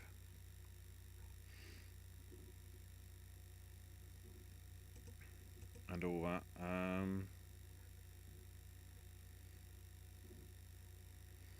Just double checking that.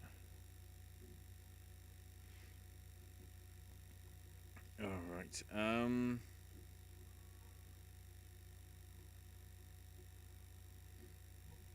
I'm trying to.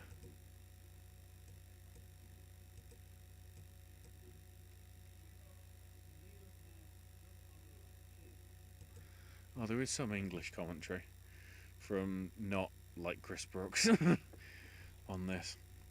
I'll have to probably catch the archive of this. So, in terms of the other little bits of news, if I can have a look through, people were expecting a major NXT UK announcement because there was a conference call going on. That sort of didn't happen. I'll get to that. There is a number one contenders gauntlet match though set for the women's title, featuring Rosemary Nevaeh, Susie, Kiera Hogan, Taya Valkyrie, Tasha Steelz, Alicia Edwards, Kylie Rae Kimberly, and Jessica Havoc. All happening. The word is, following on from reports from Pro Wrestling Sheet, Sportskeeda, and confirmed by Meltzer, Gallows and Anderson are going to be heading back to Impact Wrestling. And apparently, as part of their deal, they have got an agreement that they can work Impact as well as New Japan, which would be interesting to see. So the stuff that developed from the WWE, the thing that developed from the WWE UK stuff is Joel Allen and Chris Roberts, two of arguably the senior referees in the brand, have been released. And Joe Coffey is suspended. Not released, just suspended.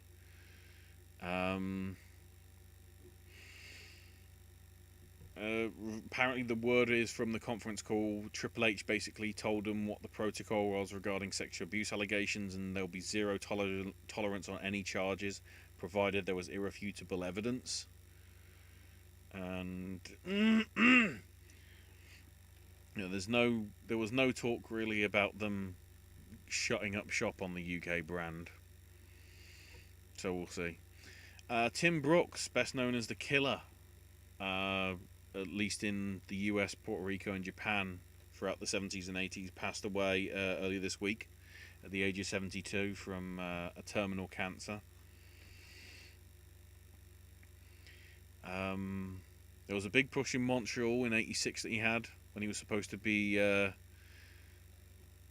Bruiser Brody's brother, because he was a good friend of him and whatever.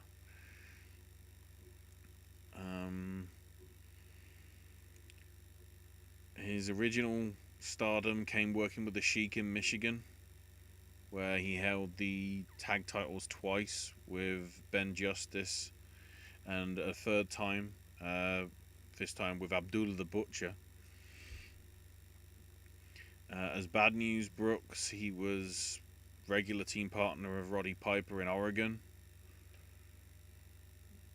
And it was Buddy Rose and Colonel DeBeer's attack on Brooks when he was scheduled to leave the territory that led to the babyface turn for Roddy, which led to him getting the build leading up to what would to come with WrestleMania. He was also part of a big angle in Georgia. He beat Orndorff for the national heavyweight title, selling the belt then to Zbyszko, with the NWA president being part of the angle, stripping Zbyszko of the title, who ruled that you can't sell a championship. He continued to wrestle on independent shows through to 1997 and operated the North American Wrestling Alliance training school, promoting shows in Dallas-Fort Worth area. Trained the original Awesome Kong, which is the male Awesome Kong, who is a star in Texas, and also Keith Lee. So hopefully Keith Lee wins for him on in the week. You never know. We can hope. Have a quick look. There's the Battle Royale. AEW have also rescheduled their Boston and Philly shows that were supposed to be in July and August. Those shows are now getting rescheduled to April next year, which is roughly when they were supposed to happen anyway this year, but couldn't because of the pandemic.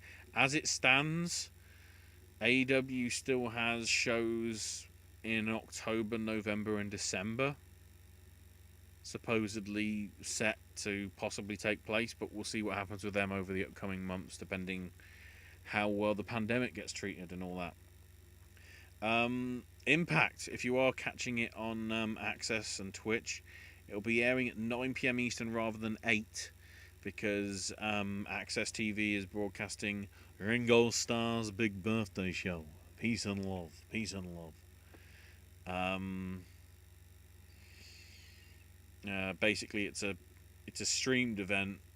Although it might be pre-recorded, I'm not sure. It's an event as part of Ringo's 80th birthday, but it's a charity thing that's going to benefit the Black Lives Matter Global Network, the David Lynch Foundation, Music Airs, and Water Aid. But yeah, Impact will be in full after that at 9 PM Eastern. And apparently, the most iconic knockout in history will be on Locker Room Talk. Whatever that means. Then, quite a big one. WWE bought Evolve. From Gabe Sapolsky and Sal Hamayui after quite a few months of negotiations. It's worth noting, though, the WWN, the World Wrestling Network, isn't part of the deal and will remain operating as it is. So,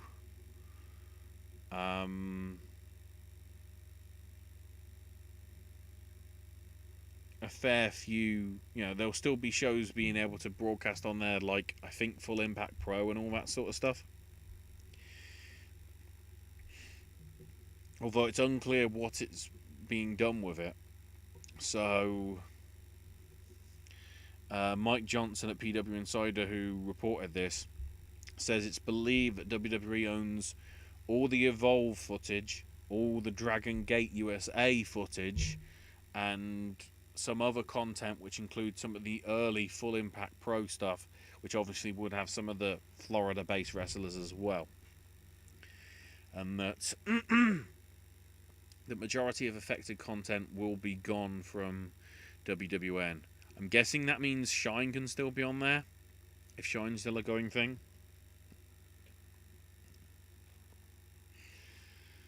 Maybe. I'm not sure. So yeah, that means March the 1st, right as the pandemic hit, it was the last Evolve show. And that it's done. WWE also has revealed the taping strategy, or taping schedule, I should say, for pretty much everything through to SummerSlam and TakeOver. So, this July, for the rest of the month, no tapings again until July 15th, where they'll tape NXT for that night and then the following week. Then on Friday will be SmackDown and 205 Live for that night. Sunday will be the horror show at Extreme Rules, whatever they want to call it. Then Monday will be Raw main event and Raw Talk. Well, Raw and Raw Talk, as well as the main event stuff, which is obviously later on in the week, for that Monday as well as the following Monday. Then Tuesday will be SmackDown 205 Live for that week's Friday SmackDown, as well as the following one on the 31st. And then the week after, on July 29th, NXT will tape for that night, as well as the August 5th show. August itself, August the 3rd will be Raw main event and Raw Talk for August 3rd and August 10th. August 4th on the Tuesday will be SmackDown and 205 Live for August 7th and 14th. Then NXT will be taped on August the 12th for that night, as well as August 19th, the go-home shows. Then Monday, August the 17th, Raw for that night, as well as SmackDown for the following Friday will be recorded. And then Saturday will be NXT TakeOver. And Sunday will be SummerSlam on August 23rd. And another interesting little note, WWE is instituting a mask policy with fines attached for those not in compliance. Any roster member or staffer working the tapings must wear a protective mask at all times unless they're on camera. Even if they're in the crowd, Vince. Those caught in non-compliance can get a $500 fine for the first offence. A $1,000 fine for the second offence. Mainly because of the whole mask rulings being brought in. But at the same time, if you're on camera, you don't have to wear a mask. Yoshihashi injured his right knee. Yo's confirmed, at least via Twitter, that it was his ACL that went in his left knee. So neither of them will be able to compete as part of the New Japan Cup Finals next Saturday or Dominion on Sunday. And there's no timetable as to when they will be coming back either. The thing that's worth noting, though, Sho and Yo are the junior tag belt holders. So, what happened to that? I don't know. Then there's a interesting little article. Full credit to Andrew Thompson at Post Wrestling for the exclusive. You remember how we talked a few weeks back? Well, actually a month ago, pretty much to the day, to some extent, of MLW announcing the signing of Saeed El Sabah to the organisation, set to be part of the Injustice Group. On Thursday, he took to Twitter and requested his release from MLW and was granted it. basically, over the last few days, he voiced his thoughts about the powers that be in MLW, specifically the COO, Jared St. Laurent. If you know your indie stuff, that's MSL. Monsieur Saint Laurent, Mr. Saint Laurent, whatever you want to call it. So on July 1st, he tweeted directly to Court Bauer that if Bauer didn't, quote, clean up his house, he will. Adding that Saint Laurent needs to be out of the wrestling business, and tagged the Team Vision dojo in the tweet, where Laurent was formerly a coach and trainer. The tweets about MLW and Laurent continued up until today, when the release was granted. In the midst of this, Saiva also shared several photos of Saint Laurent and Chasen Rance together, who operates the Team Vision Dojo Wrestling School, despite being a registered sex offender. As he continued to put tweets out, Saiv apparently received a DM from the Team Vision Dojo Twitter account, which messaged him, quote, "Always thought you were a nice and talented person." The key thing to note about Team Vision Dojo, it's the last known place that mother of three and pro wrestler Samantha Fiddler was seen. She disappeared November 2016. Hasn't been seen since. Around the time of her disappearance, she was in a relationship with Teddy Hart, who was a trainer at the school. And back in November, there was a big thing, if you remember, that Teddy had to release a statement about his relationship with her and his dealings with Chasen Rance, as the accusations that either he or Chasen, or both of them maybe, had something to do with her disappearance. Andrew, the reporter, reached out to Saiv, and he's of the belief that Saint Laurent, due to his past dealings with Chasen, is tied into or may know more info since she was last seen at the dojo. Saiv didn't dive too deeply into what he knows, but he shared a screenshot with Andrew that reads that Chasen Rance and Saint Laurent used to live together in the early 2000s. He also passed along the images he put on Twitter of Laurent and Rance together.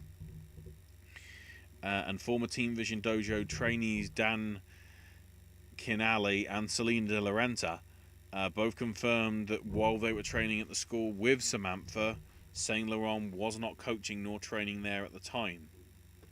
Kinali said, "I've only seen MSL during an event with Selena. The time when I was training with her, I'd never seen him at the school." And Selena's comment was, "Yes, I remember when Samantha started training. She'd always come around with Teddy, and eventually she stopped coming. I never heard of her after that, but it's true that MSL was not coaching them. I never saw him when I went to class." He went to Saint Laurent for his statement and was willing to speak on the record.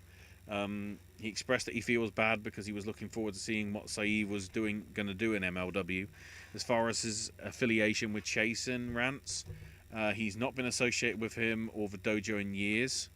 Laurent claimed that Saiv was upset about a $5 royalty check from a t-shirt sale, because MLW put up a Saiv shirt up on Pro Wrestling Tees, and he only got $5 from it.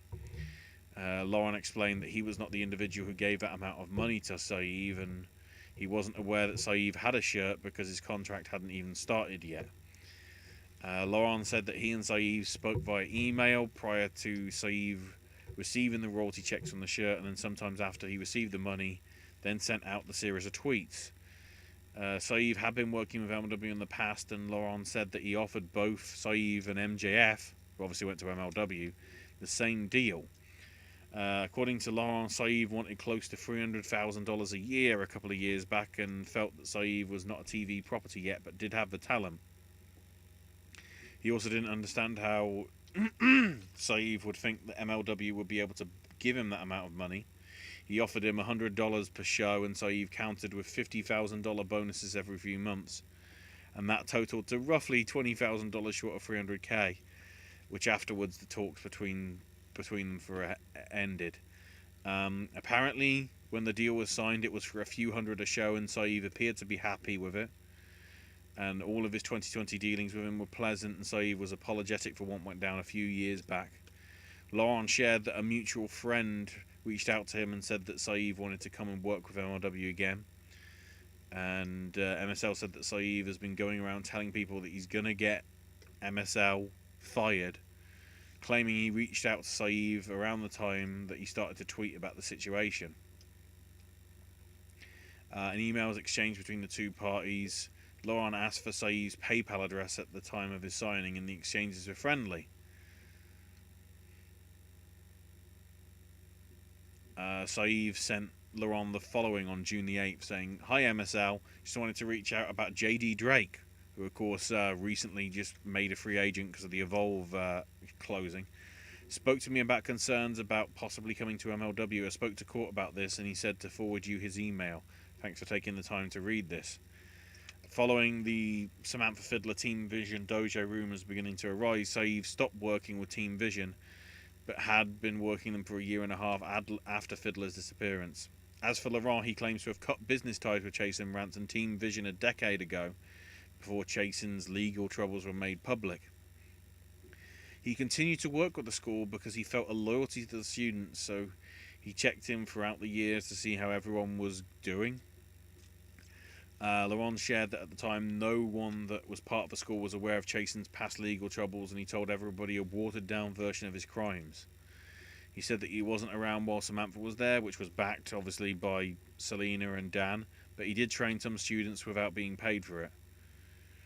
When he heard about the Samantha Fiddler case a few years back, he stopped visiting the dojo and encouraged everybody to switch schools.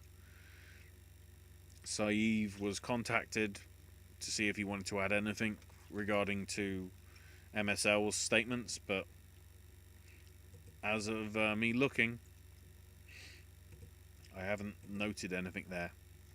And an interesting little twist, considering Saeed also tweeted out to Brian Pillman, Pillman got a DM, I think, saying how he asked for his release and wasn't given it, and Saeed said you have to go public, which is interesting if true.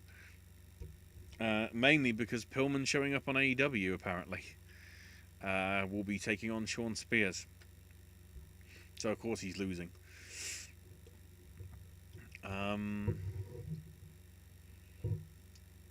Yeah, although he's under contract to MLW, he does have an agreement to work for AEW as well, and that there is no issue from MLW side on the deal. So in terms of what's going down, Scorpio Sky will beat Serpentico.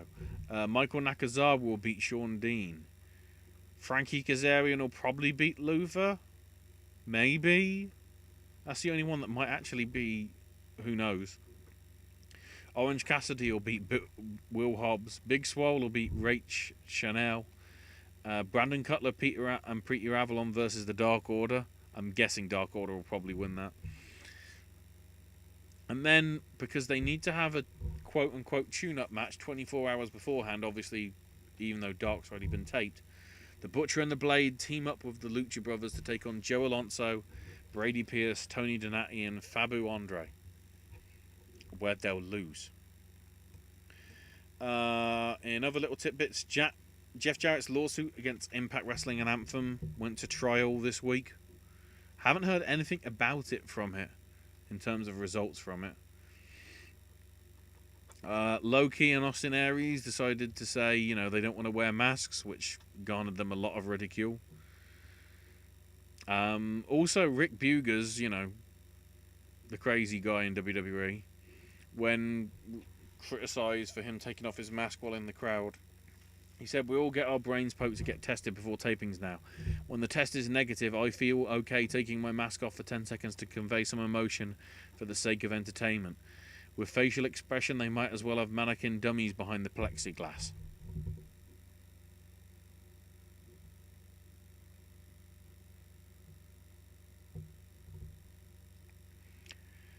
See how much I did without moving my mouth in those last 10 seconds.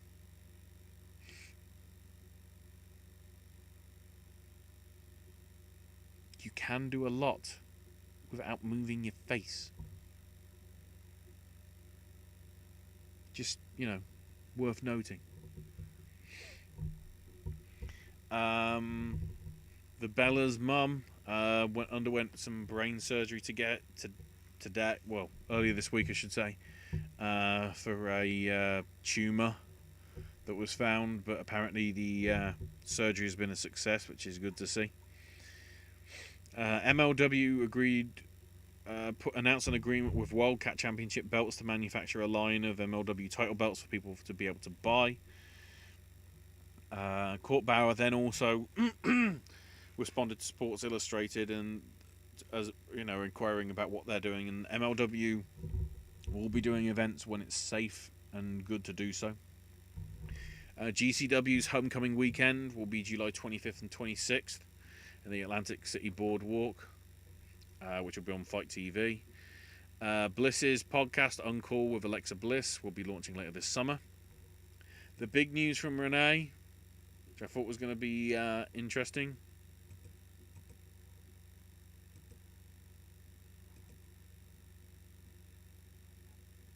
Turns out was really just a cookbook.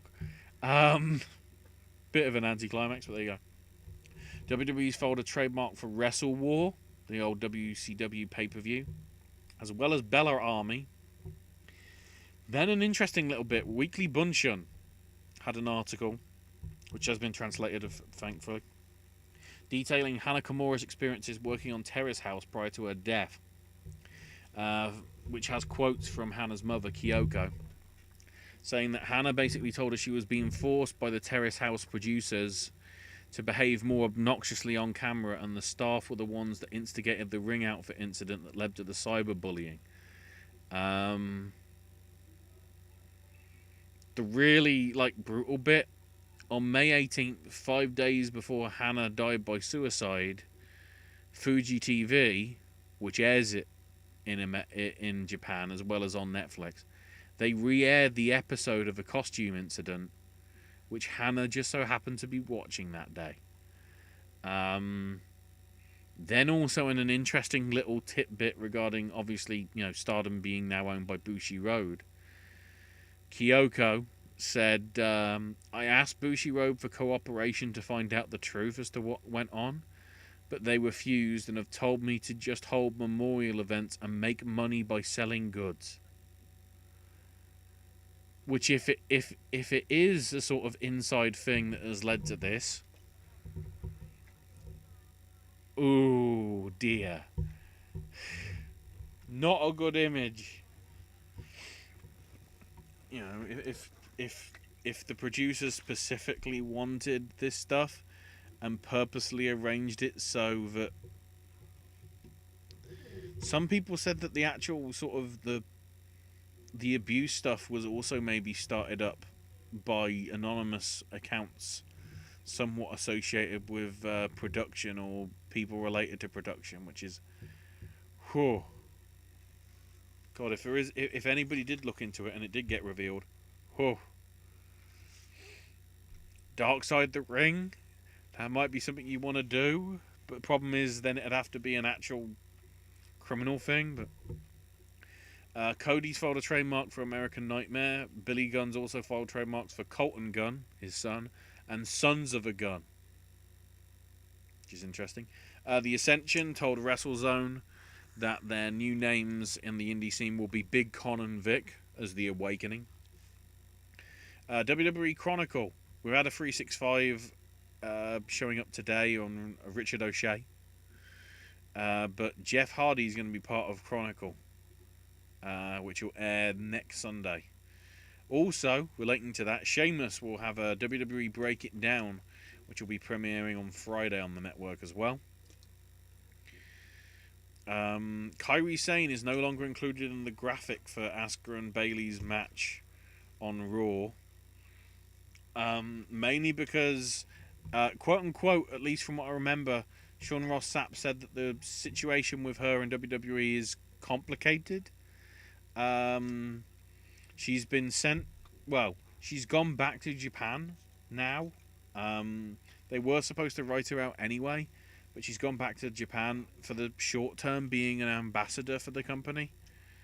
But the belief is basically once her contract runs out with WWE, she might be wrestling in Japan for another year and then retiring because, she got a husband now. She wants a family more than likely. Which seems like Kairi was just completely completely wasted. Another one. Um, so Harold May was talked about the G1 Climax still being scheduled to take place. They're not sure, obviously, what's going to happen in terms of that, in terms of local government guidelines and whatever, but they're hoping to do something. And in terms of previously scheduled tours, he said, quote, all the voices will be taken into account in the second half of the year as we look to present something to fans that matches or even surpasses the initial plans, being the best of the Super Juniors and the other events that were due to take place over, March, April, May, and June.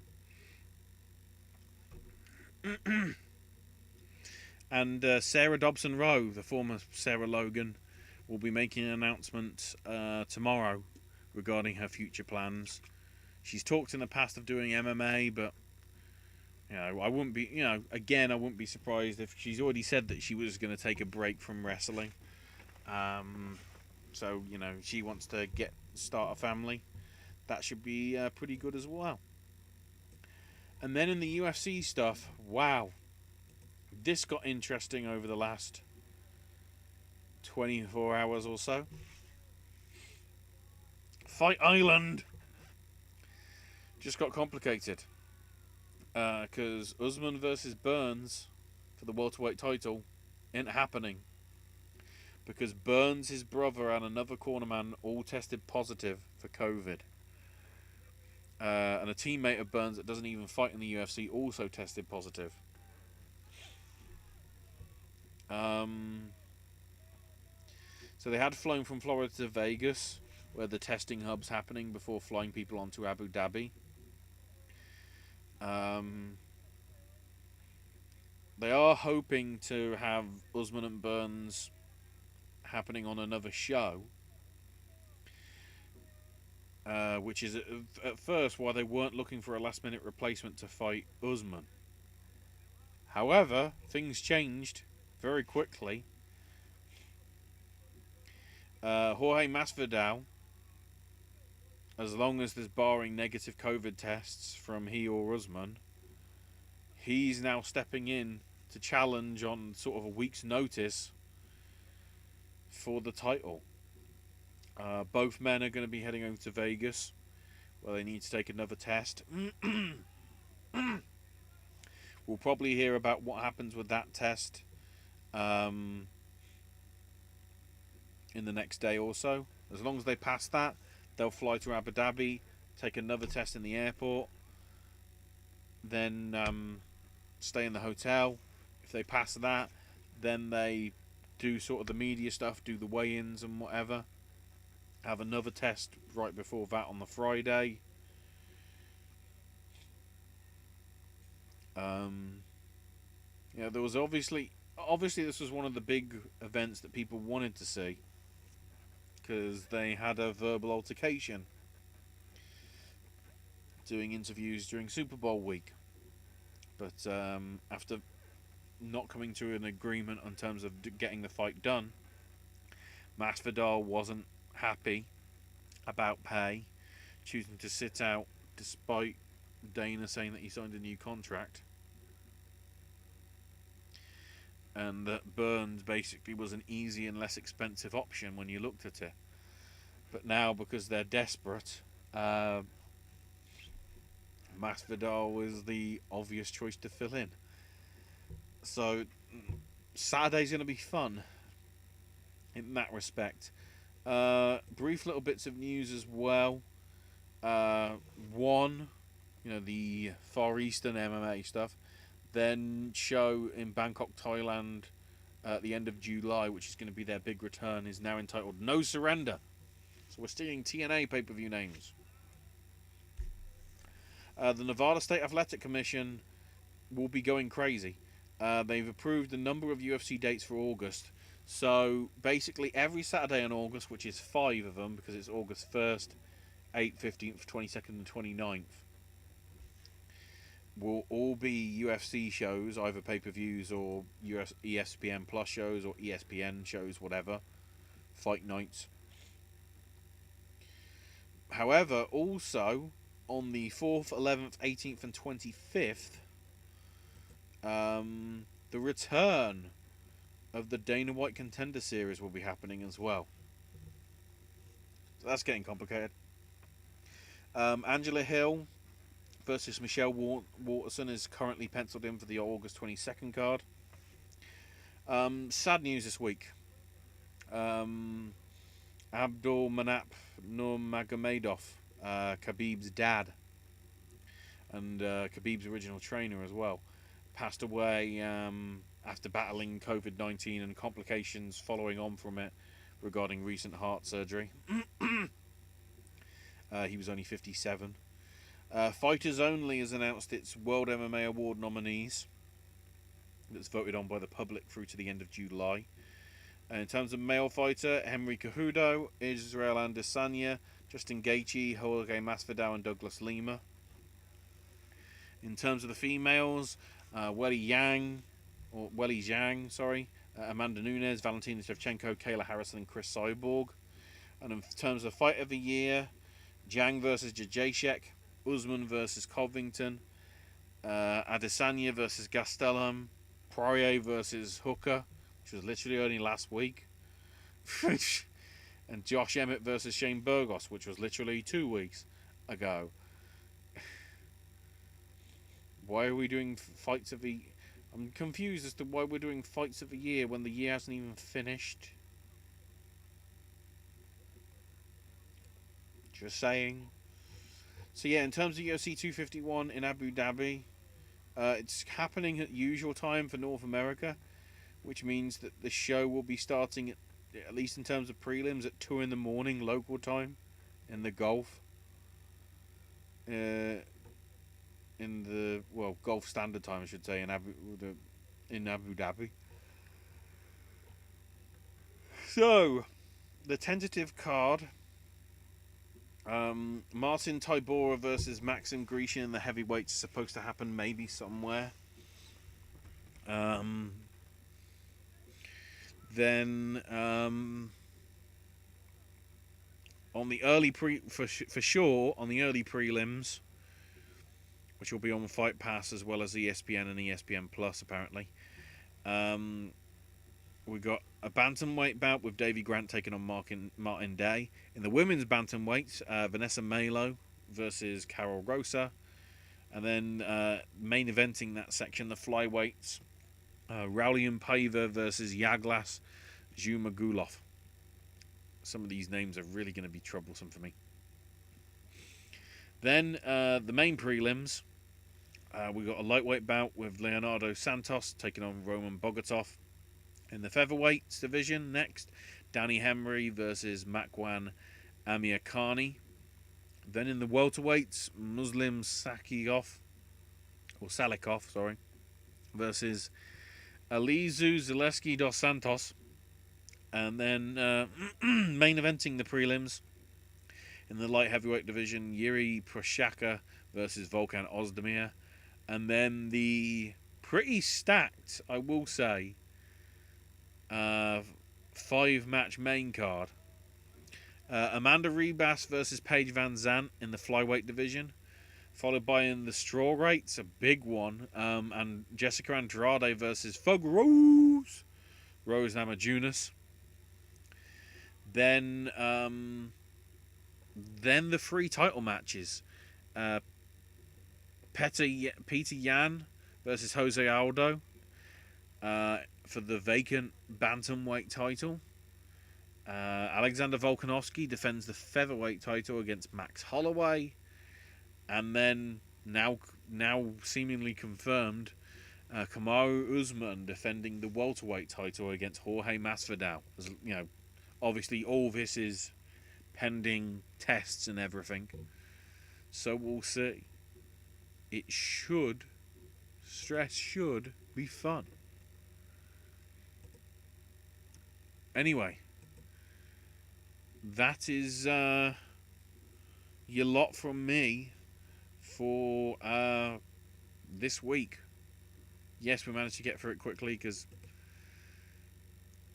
I'm getting distracted by some of this DDT crazy stuff. Next week we'll be reacting to the culmination of Great American Bash and Fyter Fest. More build to the horror show at Extreme Rules.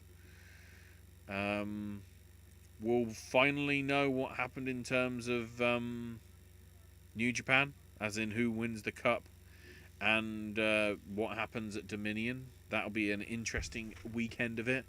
Obviously, we've also got Fight Island Part 1 going down. All that sort of stuff will all be here. Covering, recapping, I should say, next week. So, yeah. Check out all the other content here on the channel.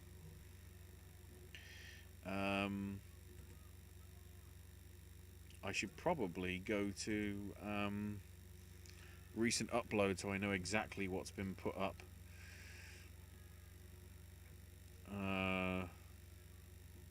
If I can find it.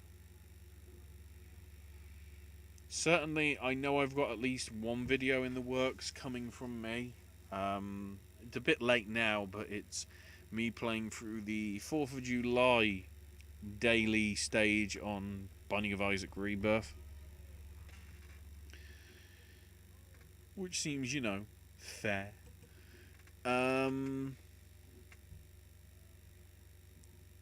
In terms of other stuff, though, I know I've got a few snack stashes that I can do. Hopefully I can get round to that in terms of fitting it in. So in terms of stuff that's on the network that you can check out, Owen's got a fair few sip and snacks up. AJ's finished off his short stories on screen. I know that the novella stories will be coming in a separate series somewhere later on in the year, by the looks of it. He also had a versus on Crank and Shoot 'em Up, as well as the Marine and Walking Tool, which is wrestling themed, which I approve of. And then also AJ reviewing Hamilton with its release on Disney Plus, My Spy as well, and the Eurovision Song Contest movie on Netflix, among others. So all that stuff's there. We'll be building up to some sort of awards coverage. I don't know how we're going to do it, but we're probably going to do it, maybe, as we build towards, I guess, now April, as it is with it all being readjusted and everything. So you can find Owen on Twitter at Sir Owen Disney. I'm on Twitter at AshIsMyNameUK.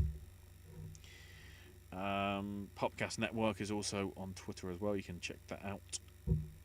And